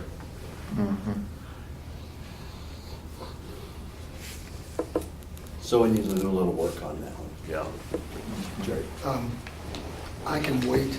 This affects power sports and motor vehicles. So if you'd like, just was gonna ask if you'd like to finish up with motor vehicles, I'll mention it afterwards. Yeah. Anything else on this proposed combination of these two? Anybody see anything else? Okay, does the power sport proposal even, does it mirror the motor vehicle? As it is, yes. As it is, okay, Jerry. I have a quick question. It's a scenario, and I'd like to know how it, number 2 comes into play on your, paragraph whether 2? it's for the motor vehicles or not. We have, say, a Yamaha dealer in Grand Junction gets a call from a Kawasaki dealer, and the Yamaha dealer wants to purchase a new Kawasaki. It's signed over by the MSO and transferred over to the Yamaha dealer. Is that a wholesale transaction? I don't have the answer to that. It's an interesting, I mean, clearly to me, it violates the spirit of the law, and setting aside the fact that there's a contractual relationship that's being violated.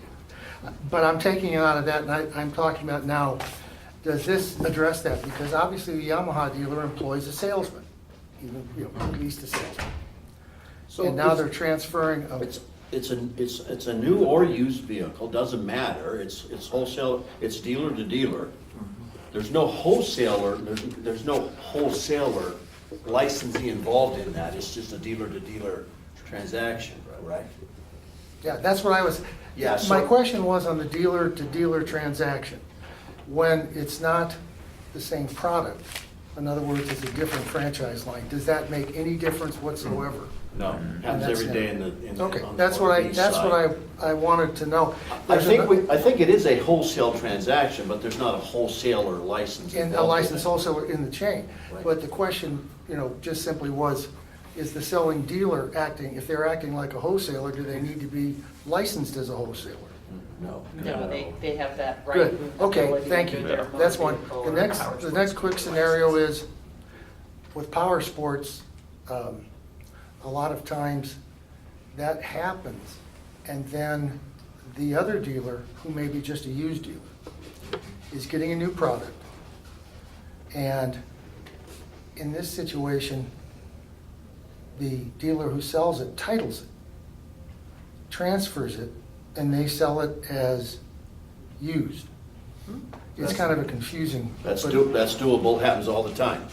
No, Mr. Perkins can attest to it. Yeah, He I can just, I attest. want to make sure, because it's confusing to me a little bit because of the fact that they're different lines. I don't think this probably happens to the motor vehicle industry very often unless it's, the used folks, but I don't know that occurs much. If it's new to new, it doesn't have to be the same brand make. So if it's new to new, then the purchaser, Mr. Beebe's the eventual purchaser of it.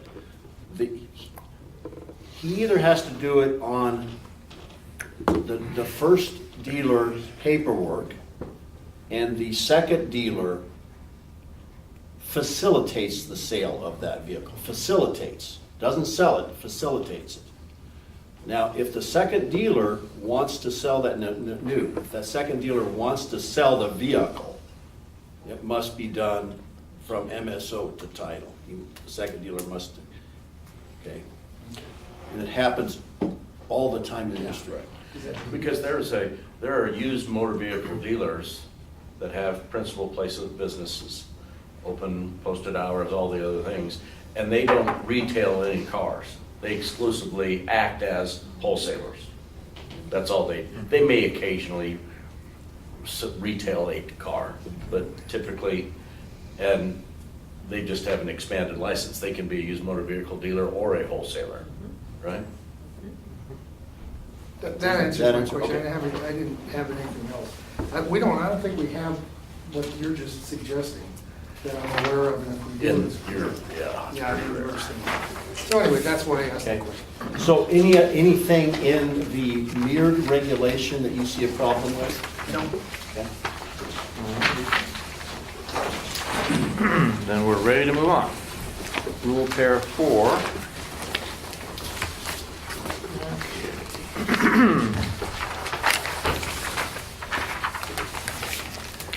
All right.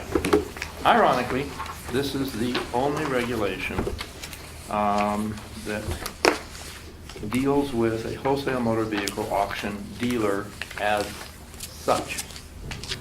And the proposed change we're looking at here, based upon our staff review of this regulation versus the statute, is that there's no history of problems, at least as far as we can tell, that, the issue of bilateral insurance, coverage of these transactions through the wholesale motor vehicle auction dealer, or the possible bilateral guarantees to the selling dealer and the buying dealer, that we just aren't aware of problems.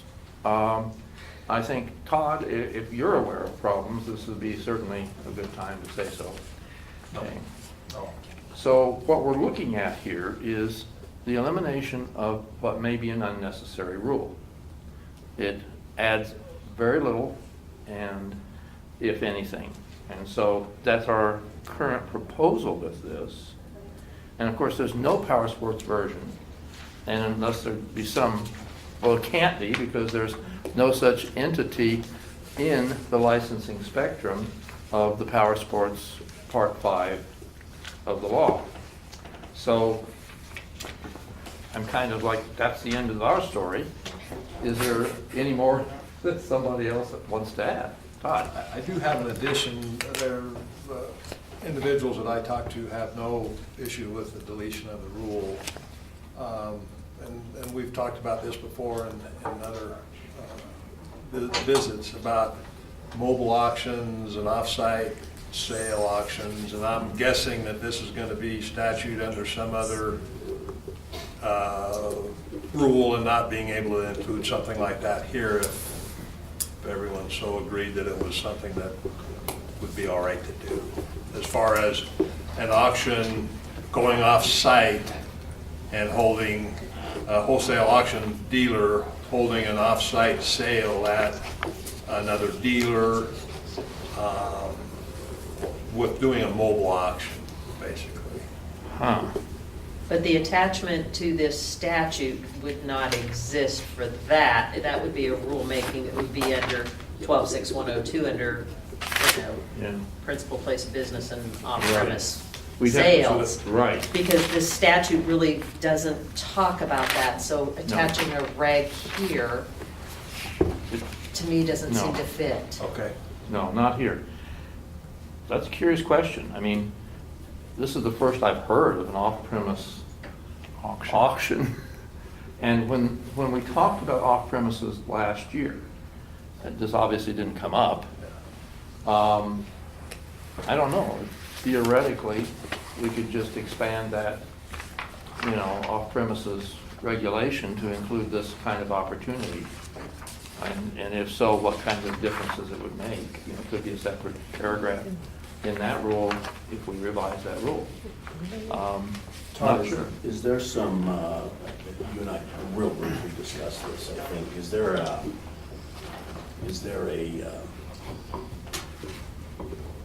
there discussion amongst the auctions that they want to do this, they want to expand past their principal place of business? Nationwide, there certainly is. Yes.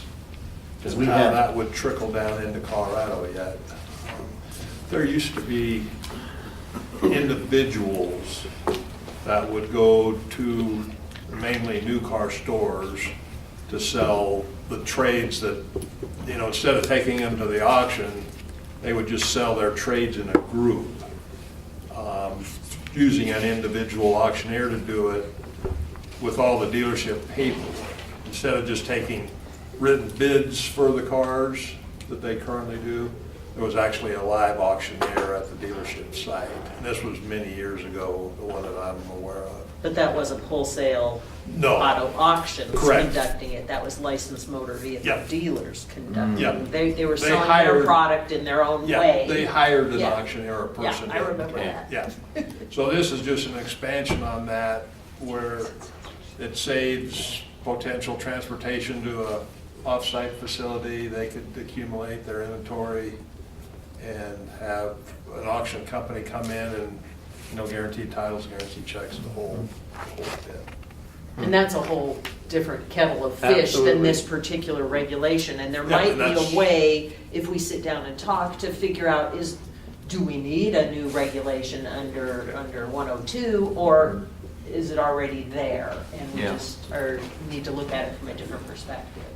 Yeah. So, yes, we don't need to spend any more. Okay. I do want to return really quickly, Todd. You mentioned that you had talked to some individuals. Are you saying you talked to some people in the auction industry? Correct, as far as Okay. no issues with deleting the regulation, absolutely. Thank you. All right.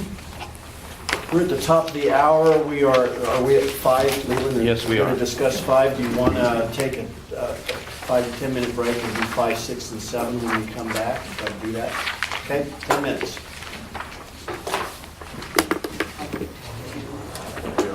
Cheers. I don't know. This is what By noon? regarding requirements for. I don't want you to rest. Okay. I know you're a good guy, but I probably It's on the calendar. What happens to I sold their check to me immediately. sell. After I sold it to you, Oh. and unwound it, and a lot of that. Got it. Give me a call or shoot me a text. That's already used. Transfer in 1,500 miles. Right, but what I'm saying is let's say, So the question is, there's some other paperwork. That's what I'm saying. Of any kind, really, for negotiating a transaction with you, and for whatever reason, you know, the deal didn't go down. It didn't happen. You know what I mean? There wasn't an actual. There wasn't an actual car. This is just awful. Do you know everybody said to me, the only one that asks them? Everybody says whenever they come over here, folks that come from Maine, that come from Maryland. And they say even down in the annex it'll work the Wi-Fi, but they say this Periscope. And so down at the annex, you don't have any Wi-Fi issues either? No, but I'm saying whenever you go down there, they have it. Have you tried? I haven't taken those down there forever. So, Everyone has told me, they're like, So if they don't deliver in something here, to the spot, then you in have to here. pay for it. They're running into issues. just this room? Oh. They're trying to say, trying to get Wi-Fi here in this room. With the tablets, they're running into issues. That's what everyone said to me. I don't know, but they're saying they can be in other buildings, other offices. I call you on the phone and say, Just hey, I here. got this. So maybe it's wired funny. 2015 blah, There's like 25.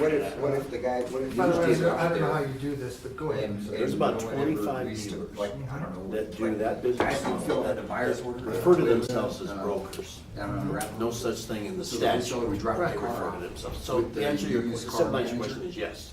With the So they proceeds. broker a deal But then he on a didn't- brand new car. the- They the- can't the sell a GM brand new was car. the guy They that can would sign facilitate the sale of Right, the car. paperwork and negotiate If, payment. Okay, we're back on the record. The time is 11:15. We are ready to look at repair 5. Okey-doke. All right. I think just to make it simpler, I'm going to read this into the record first, and then I'll go through the comments, which they do relate to these paragraphs. Okay. Paragraph 1, for purposes of this regulation, quote, out-of-state motor vehicle dealer, end quote, means a motor vehicle dealer which is not a resident of Colorado and which is not licensed in Colorado as a motor vehicle dealer or used motor vehicle dealer. Paragraph 2, an out-of-state motor vehicle dealer may sell motor vehicles only at the following specific events. A, the Colorado State Fair, B, the National Western Stock Show, and C, the annual Colorado RV Sports and Travel Show. Paragraph 3, if an out-of-state motor vehicle dealer wants to sell motor vehicles at a specific event other than those listed above, the out-of-state motor vehicle dealer must obtain the board's permission to apply for a temporary license for that specific event. To obtain the board's permission, the out-of-state motor vehicle dealer must submit a written petition to the executive secretary of the board at least 90 days prior to the specific event, so that the executive secretary can docket the board's review of the petition. At the review, the board will consider only the written petition. Paragraph 4, an out-of-state motor vehicle dealer temporary license is issued for 30 consecutive calendar days related to the specific event designated in the application for an out-of-state motor vehicle temporary license. Paragraph 5, an out-of-state motor vehicle dealer may not obtain more than 3 out-of-state motor vehicle dealer temporary licenses in a calendar year. Paragraph 6, in order to sell motor vehicles at a specific event, an out-of-state motor vehicle dealer must apply for an out-of-state motor vehicle dealer temporary license. An out-of-state motor vehicle dealer must not engage in any sales activity at a specific event until the board approves the out-of-state motor vehicle dealer temporary license. Paragraph 7, by no later than 14 calendar days prior to the specific event designated in the application, an out-of-state motor vehicle dealer must submit a completed application form for an out-of-state motor vehicle dealer temporary license related to the specific event. The board shall reject for filing any application for an out-of-state motor vehicle dealer temporary license that is not accompanied by both a remittance in the full amount of the fee for the license and by the bond required for the license. The board may reject for filing any application that does not completely satisfy the requirements of the application form and its instructions. Paragraph 8. An out-of-state motor vehicle dealer shall provide written evidence that each manufacturer whose vehicles the out-of-state motor vehicle dealer intends to sell at the specific event has authorized the out-of-state motor vehicle dealer to sell the manufacturer's vehicles at the specific event. Paragraph 9, an out-of-state motor vehicle dealer must make an out-of-state motor vehicle dealer temporary license readily available for inspection by any person at the specific event during the entire time that the out-of-state motor vehicle dealer is present at the event. Paragraph 10, an out-of-state motor vehicle dealer operating in Colorado pursuant to an out-of-state motor vehicle dealer temporary license has agreed to do business under applicable Colorado law and regulations. Therefore, an out-of-state motor vehicle dealer has both the same rights and the same responsibilities as a licensed Colorado motor vehicle dealer. And as I start down through comments, okay, you know, I'm going to add a comment to what I had on my list because I realized I didn't say anything about paragraph 10, which I just read. One of the ironies of these out-of-state motor vehicle dealer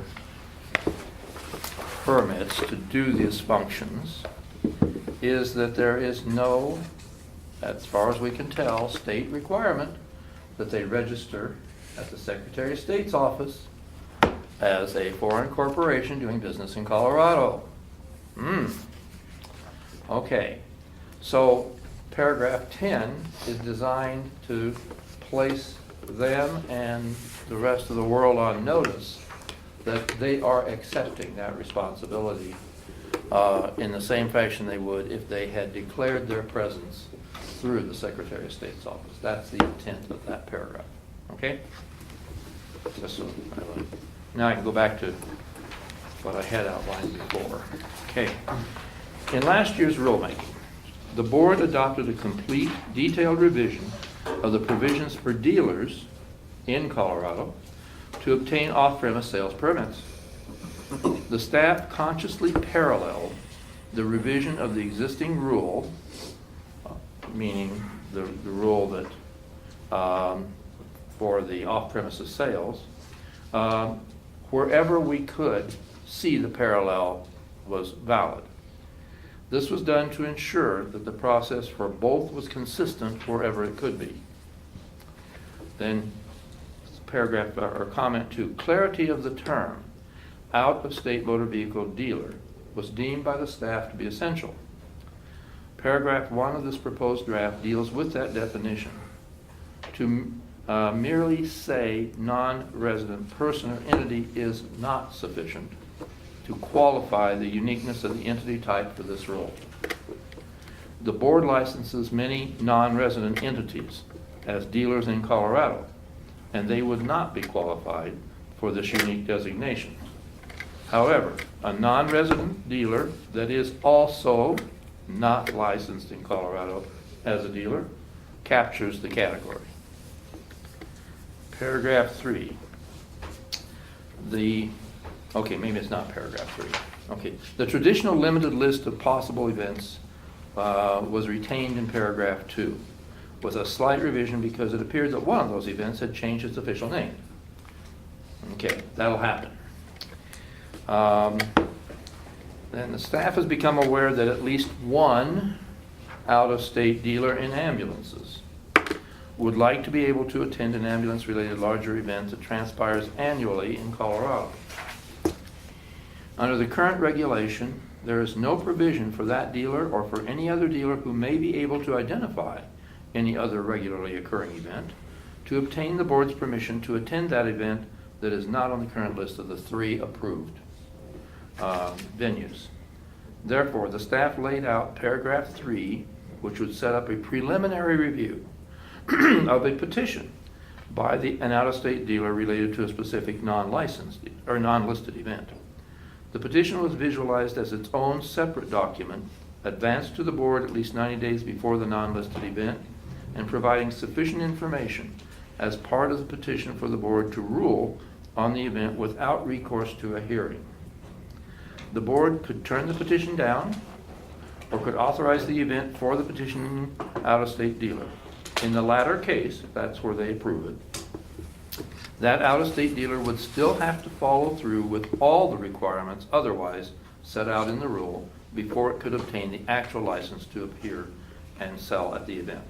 It's a two-stage process. Then most of the other provisions have been modified from the original rule for the reasons given above and for modernization and clarification reasons. Comments, questions, concerns? Does, this is for the associations more. I'll just make this statement and ask you, where are you guys at with this out-of-state thing? Because in fiscal year 17,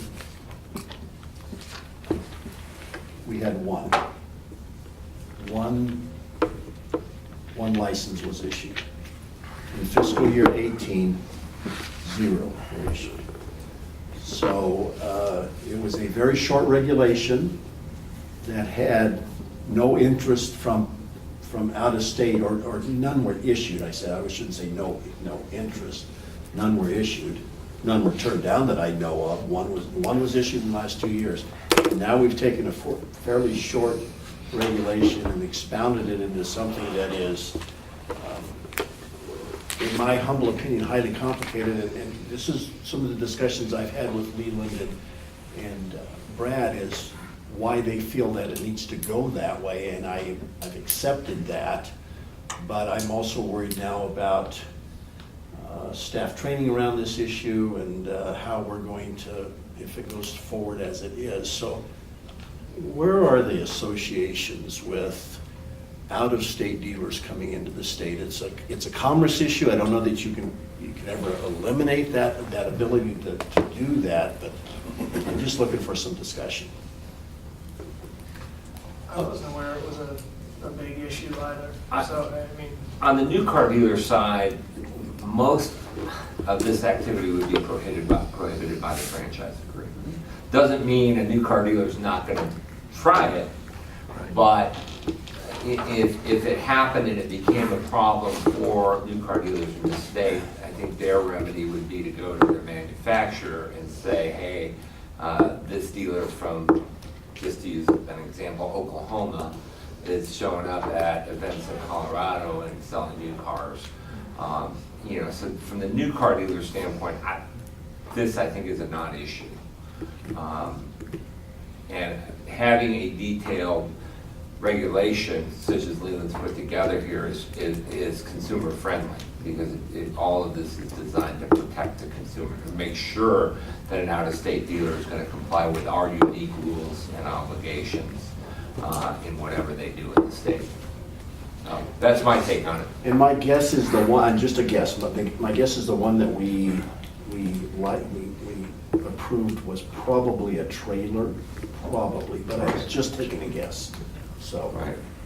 Which don't have the same contractual relationships with manufacturers that new car dealers have. And that was what I was going to say, because some of our members are trailer sales, and we've had a few requests and discussions on it, but certainly nothing major. It's the same thing for us, either product. It's really a violation of the dealer agreement. Right. Because you're outside your, I just drew a blank. What used to be your relevant market area, I forgot the new term. Principal responsibility, something like that. All the manufacturers call it Yeah, something it's different. the same basic thing. So you're out of there, so you're violating your franchise agreement by dealing outside of that area and conflicting with another dealer's area. But once again, that's a civil matter, nothing we can do about it. We have to sue the manufacturer. So so bottom line from the new car dealer standpoint is, I think the consumer protections that are built into this regulation that Mr. Beattie's put in are good. And there's certainly no opposition from the new car dealers to those. I mean, if they want to come here to play, they need to play by the same rules that new car dealers play by. At limited basis. And on a limited basis. So how would a used car dealer, an out-of-state used car dealer that has a used specialty type vehicle that would like to bring it into, the state fair or whatever, just because it's so unique, how would that falls under this purview too, right? So Yes, it does. So does the wording about having to get approval from the manufacturer, does that conflict with somebody bringing in a used car? Well, that's not the intent. The intent, but that would be a Right. new car, a new vehicle. It's not the intent. Yeah. But it's, I think it says, Yeah, it does. shall provide written evidence that each manufacturer whose vehicle is out of state. Yeah. Oh, okay, so that's the out there. Well, I kind of agree with you, Todd, that the way that's written, it might look like it would be impossible for a used dealer to do that. I think it could be confined so that we're talking only about, yeah, that's paragraph 8. We can probably tailor that to make sure it does not look like that. One thing I just have to stress this.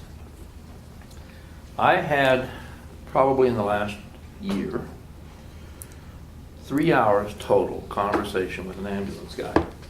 And I think, John. Lots more than that. Yeah. That's why I'm throwing this out, okay? We may have had very limited experience with this kind of thing occurring. But there are people, the ambulance guy in particular, who really would like to be able to use this. And we can identify easily certain repetitive events. What's the one, really? Independence standpoint. Right, as an example. And there would be others that would be attractive as possible venues for used car dealers to come in. And so the issue here was to give the opportunity to those individuals that isn't there now, if that's the sense of the community that we do that. And yeah, I just want to make sure that there's nobody who's objecting to that, because that's a clearly bigger step than this rule had before. Well, I mean, I'm not sure CIADA's members would actively encourage regulation to allow more. I mean, vehicles come in from out of state. Right. That's why I asked. Dealers come in from out of state. We wouldn't encourage that, yeah. Right. Maybe you can't prohibit it, but you don't want to encourage it either. Right. Is this ambulance, is he selling a new vehicle?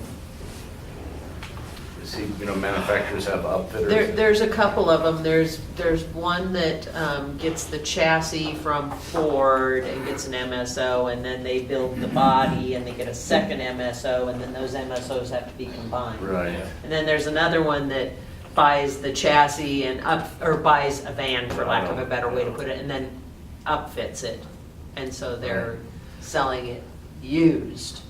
In that case, not on the That's an MSO. interesting point. In the latest sunset, did they redefine a new motor vehicle dealer as just a motor vehicle dealer? Did they change the?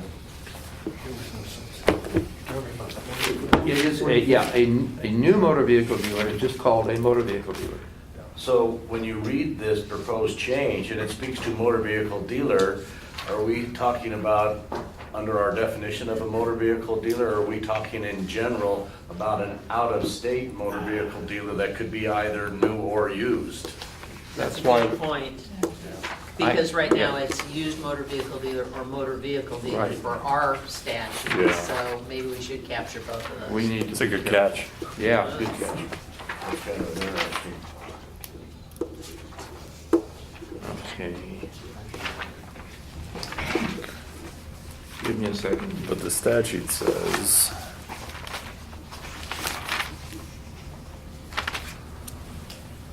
Right on. It would have to be in paragraph 1, that definition.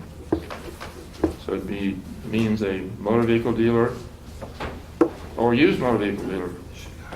Yep.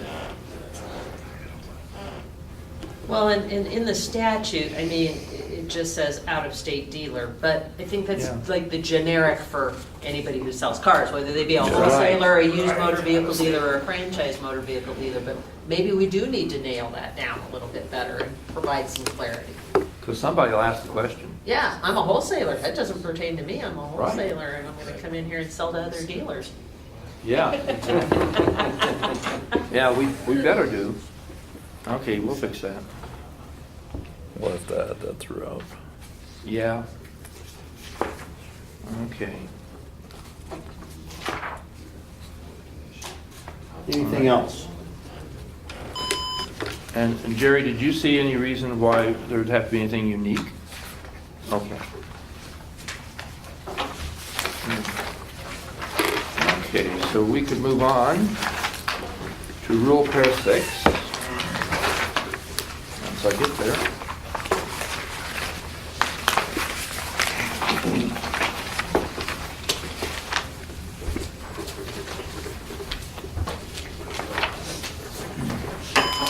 Sorry guys, I have to have a larger reading version. I wasn't ready to go. Okay. All right. Going to start again by reading this into the record. Okay, so this is regulation, or this is 1 CCR 205-1, regulation 12-6109, a revision. Okay, so paragraph 1, all current and active licenses of any class issued by the board must be conspicuously posted in an area that is in public view at the motor vehicle dealers or used motor vehicle dealers' place or places of business.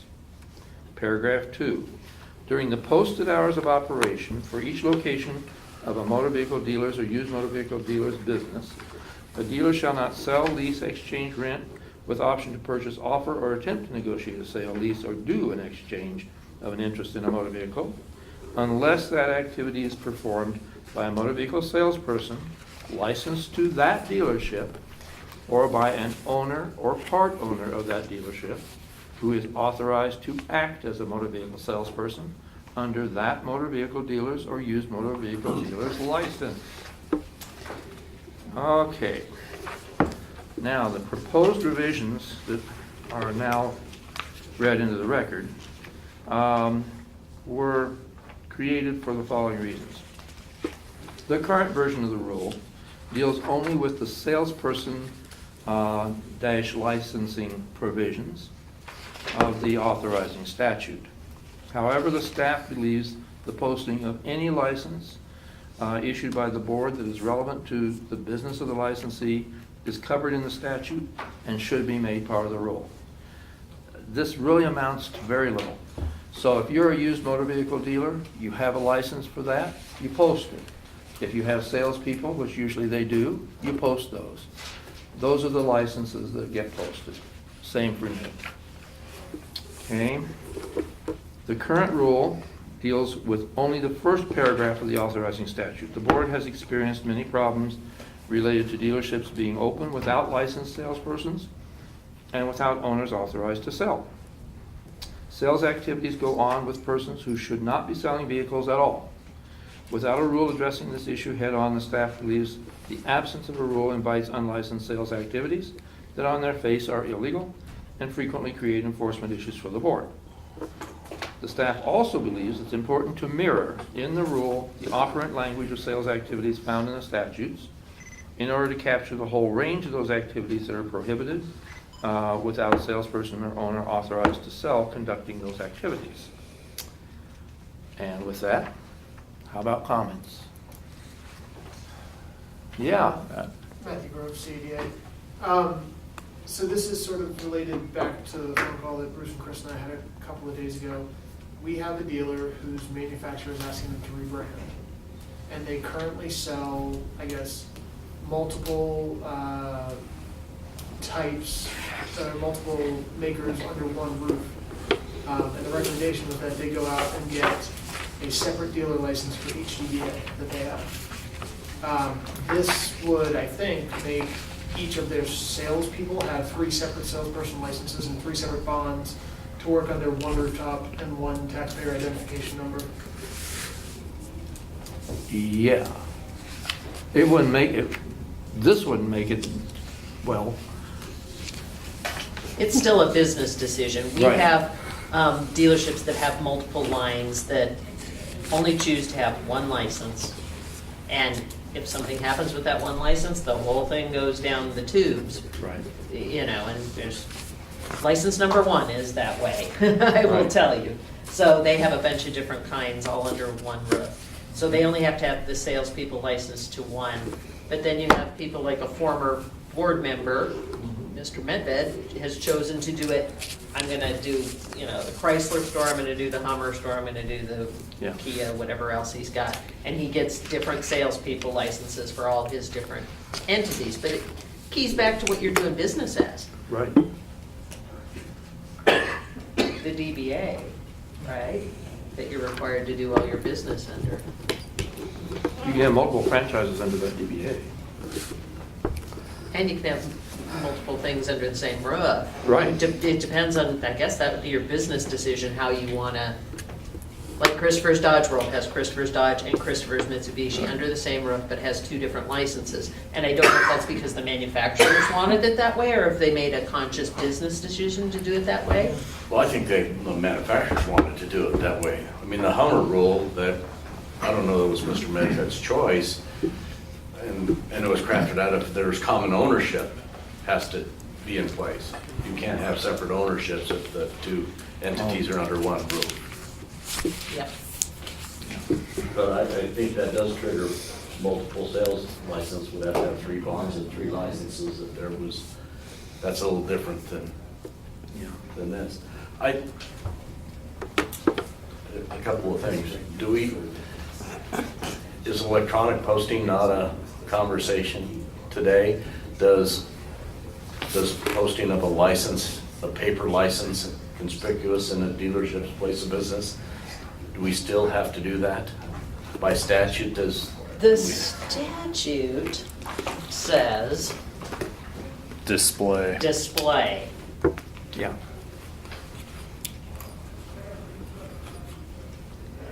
Shall display conspicuously each person's license at the place of business. So that's statutory. So missed another one, huh? Well, I think, you know, we're in this wonderful world now where something like display is a definable term, whereas in the old days, it probably wouldn't have been. And, you know, what would be the common man's understanding of that word today? What would we look at in a dictionary and find? It's certainly not defined in our statutes. It's probably not defined in most state statutes right now. So it would be really kind of a curiosity. I mean, I suppose you could have a electronic board that someone could go in and see all the licenses listed up there, all the sales guys, right there. Something simple like that. It's a display. And don't we define under advertising, display, electronic?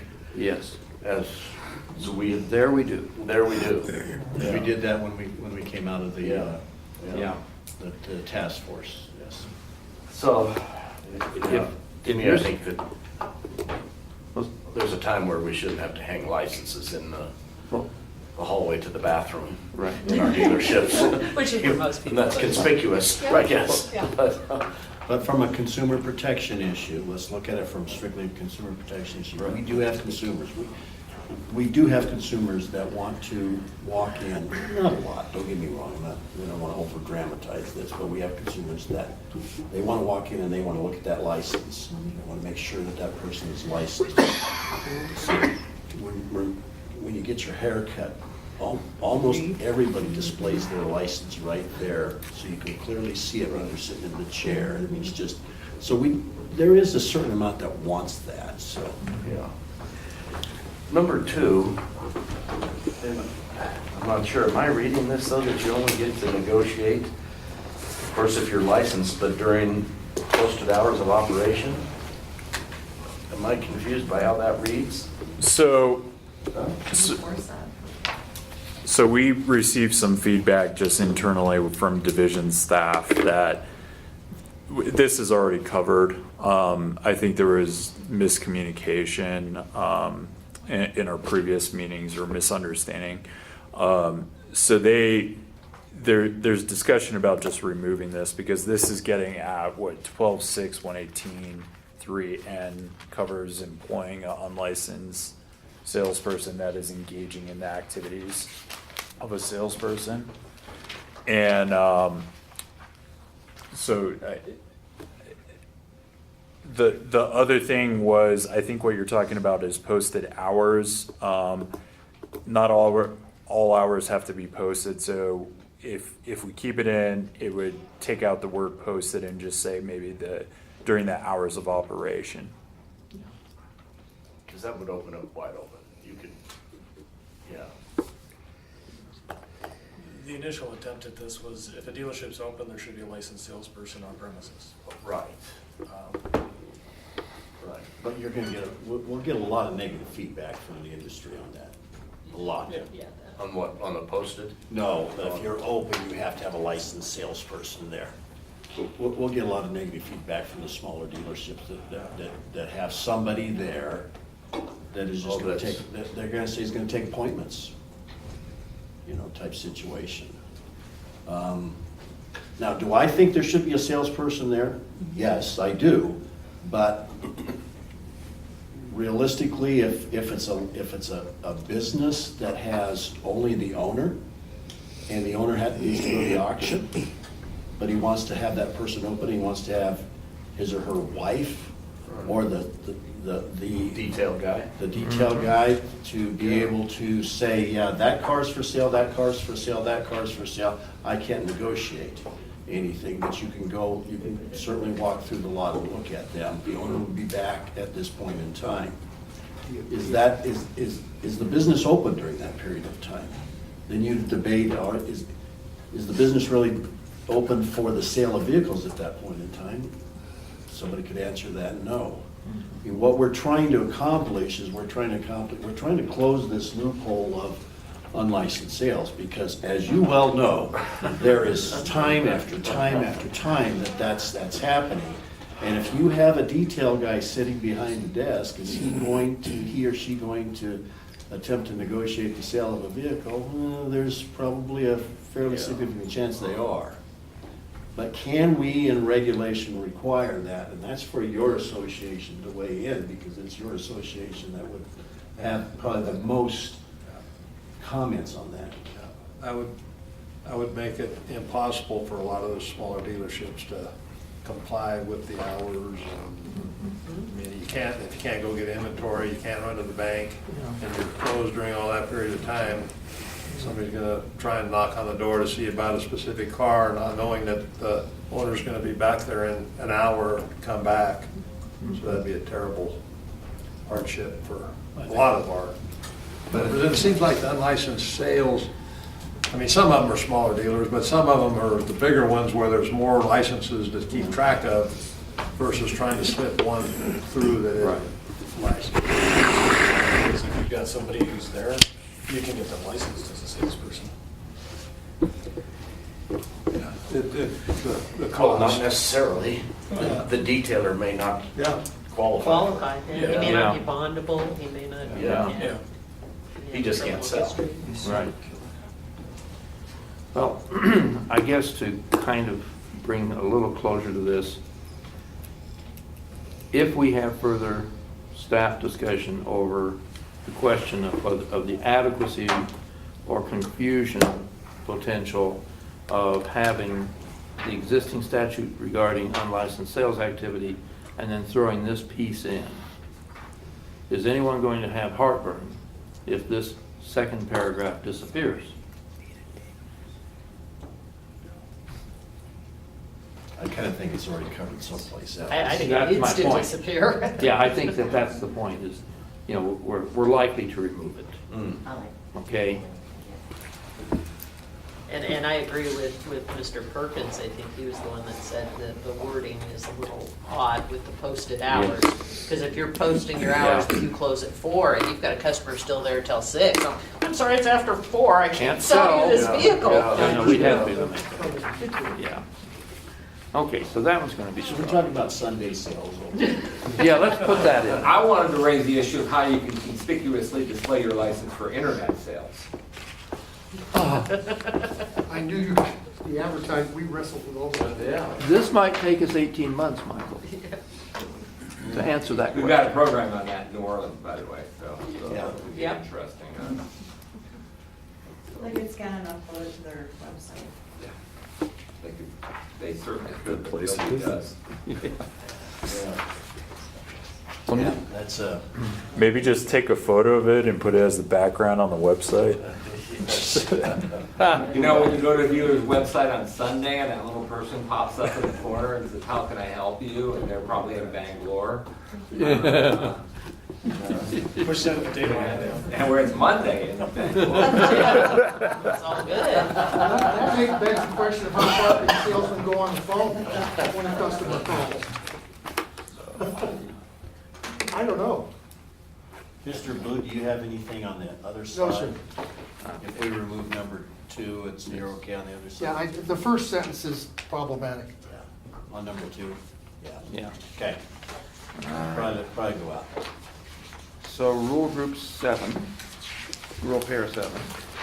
Is this the last one? It is.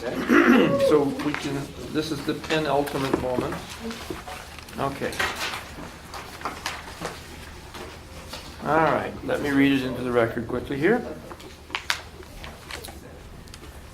An applicant for a new or used motor vehicle dealer license shall document each of the following as part of the license application submitted to the board. A, the existence of adequate sanitary facilities at the principal place of business. B, proof that the applicant either owns or has leased the principal place of business. And C, proof that the applicant is in possession of the principal place of business.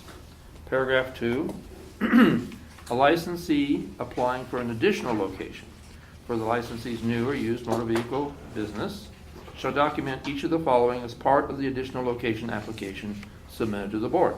A, the existence of adequate sanitary facilities at the additional location, unless the additional location will be used by the licensee solely as a motor vehicle storage site. B, proof that the licensee either owns or has leased the additional location. And C, proof that the licensee is in possession of the additional location. Paragraph 3, during the entire active period of the new or used motor vehicle dealer's license, the licensee shall A, maintain adequate sanitary facilities at its principal place of business and at each additional location associated with the business, with the license at any given time, unless the additional location is used by the licensee solely as a motor vehicle storage site.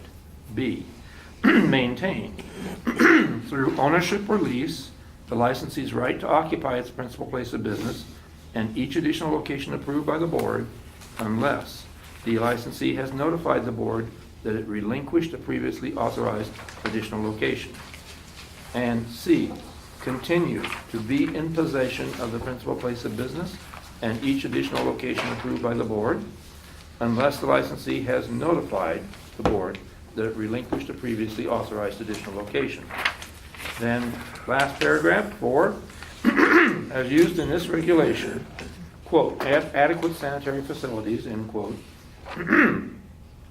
means a publicly accessible private bathroom with either 1, a functioning portable chemical toilet, or 2, a functioning permanent flush toilet with either a permanent sewer hookup, cesspool, or septic tank with leaching field. Now, comments on this? Wish we'd have taken a break before we start talking about. Well, let me tell you, well, we're not sure we meet the criteria here, but I do want to add, when I say comments, let me add my preamble first.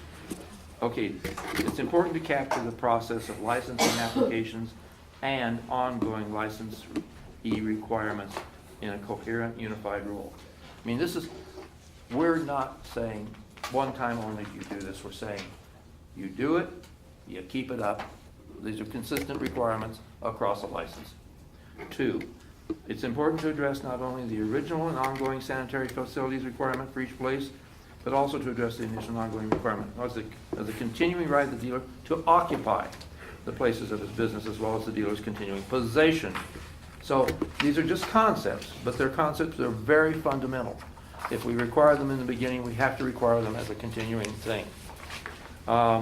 Then finally, the sanitary facility definition needed modernization and clarification, which it got. Except I just couldn't believe when I read that and thought about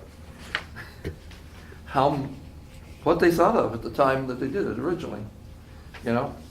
And I guess there still will be, Todd, you will know, facilities out in different rural areas where the cesspool and all these things are going to be relevant. Right? Good, absolutely. Yeah, yeah. And this does comprehend porta potties, by the way. So, now, comments, Todd, you're ready.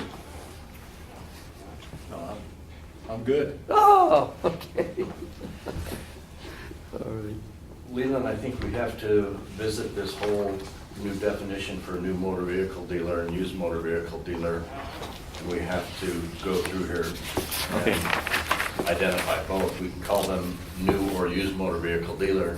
We now have to call them motor vehicle dealer and used motor vehicle dealer. Thank you, Steve.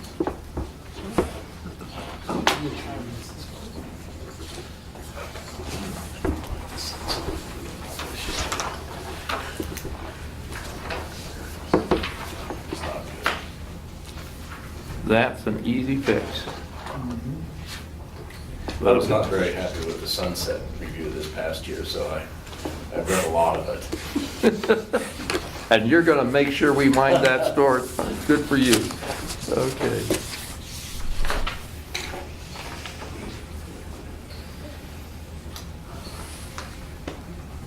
Mike or Matt, do you have anything you'd like to throw in here? I mean, this doesn't cover the most modern Japanese toilet facilities in the museum in Osaka, but what the heck? Jerry, anything on the power sports side? Okay with that? Well, how about the issue of an applicant for a newer used power sports vehicle? Are we back to that same problem? Definitional issue. Yeah. Make a little change there.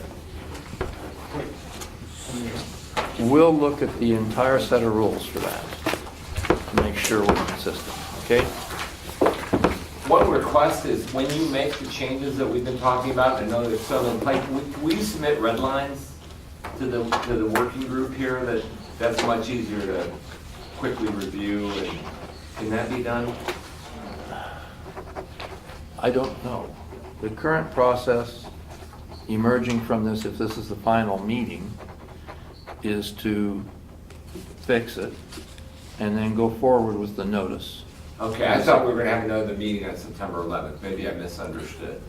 Should we have that discussion first? Well, I think we should have that discussion first. There are probably, unlike group one, where there was just a couple of very minor.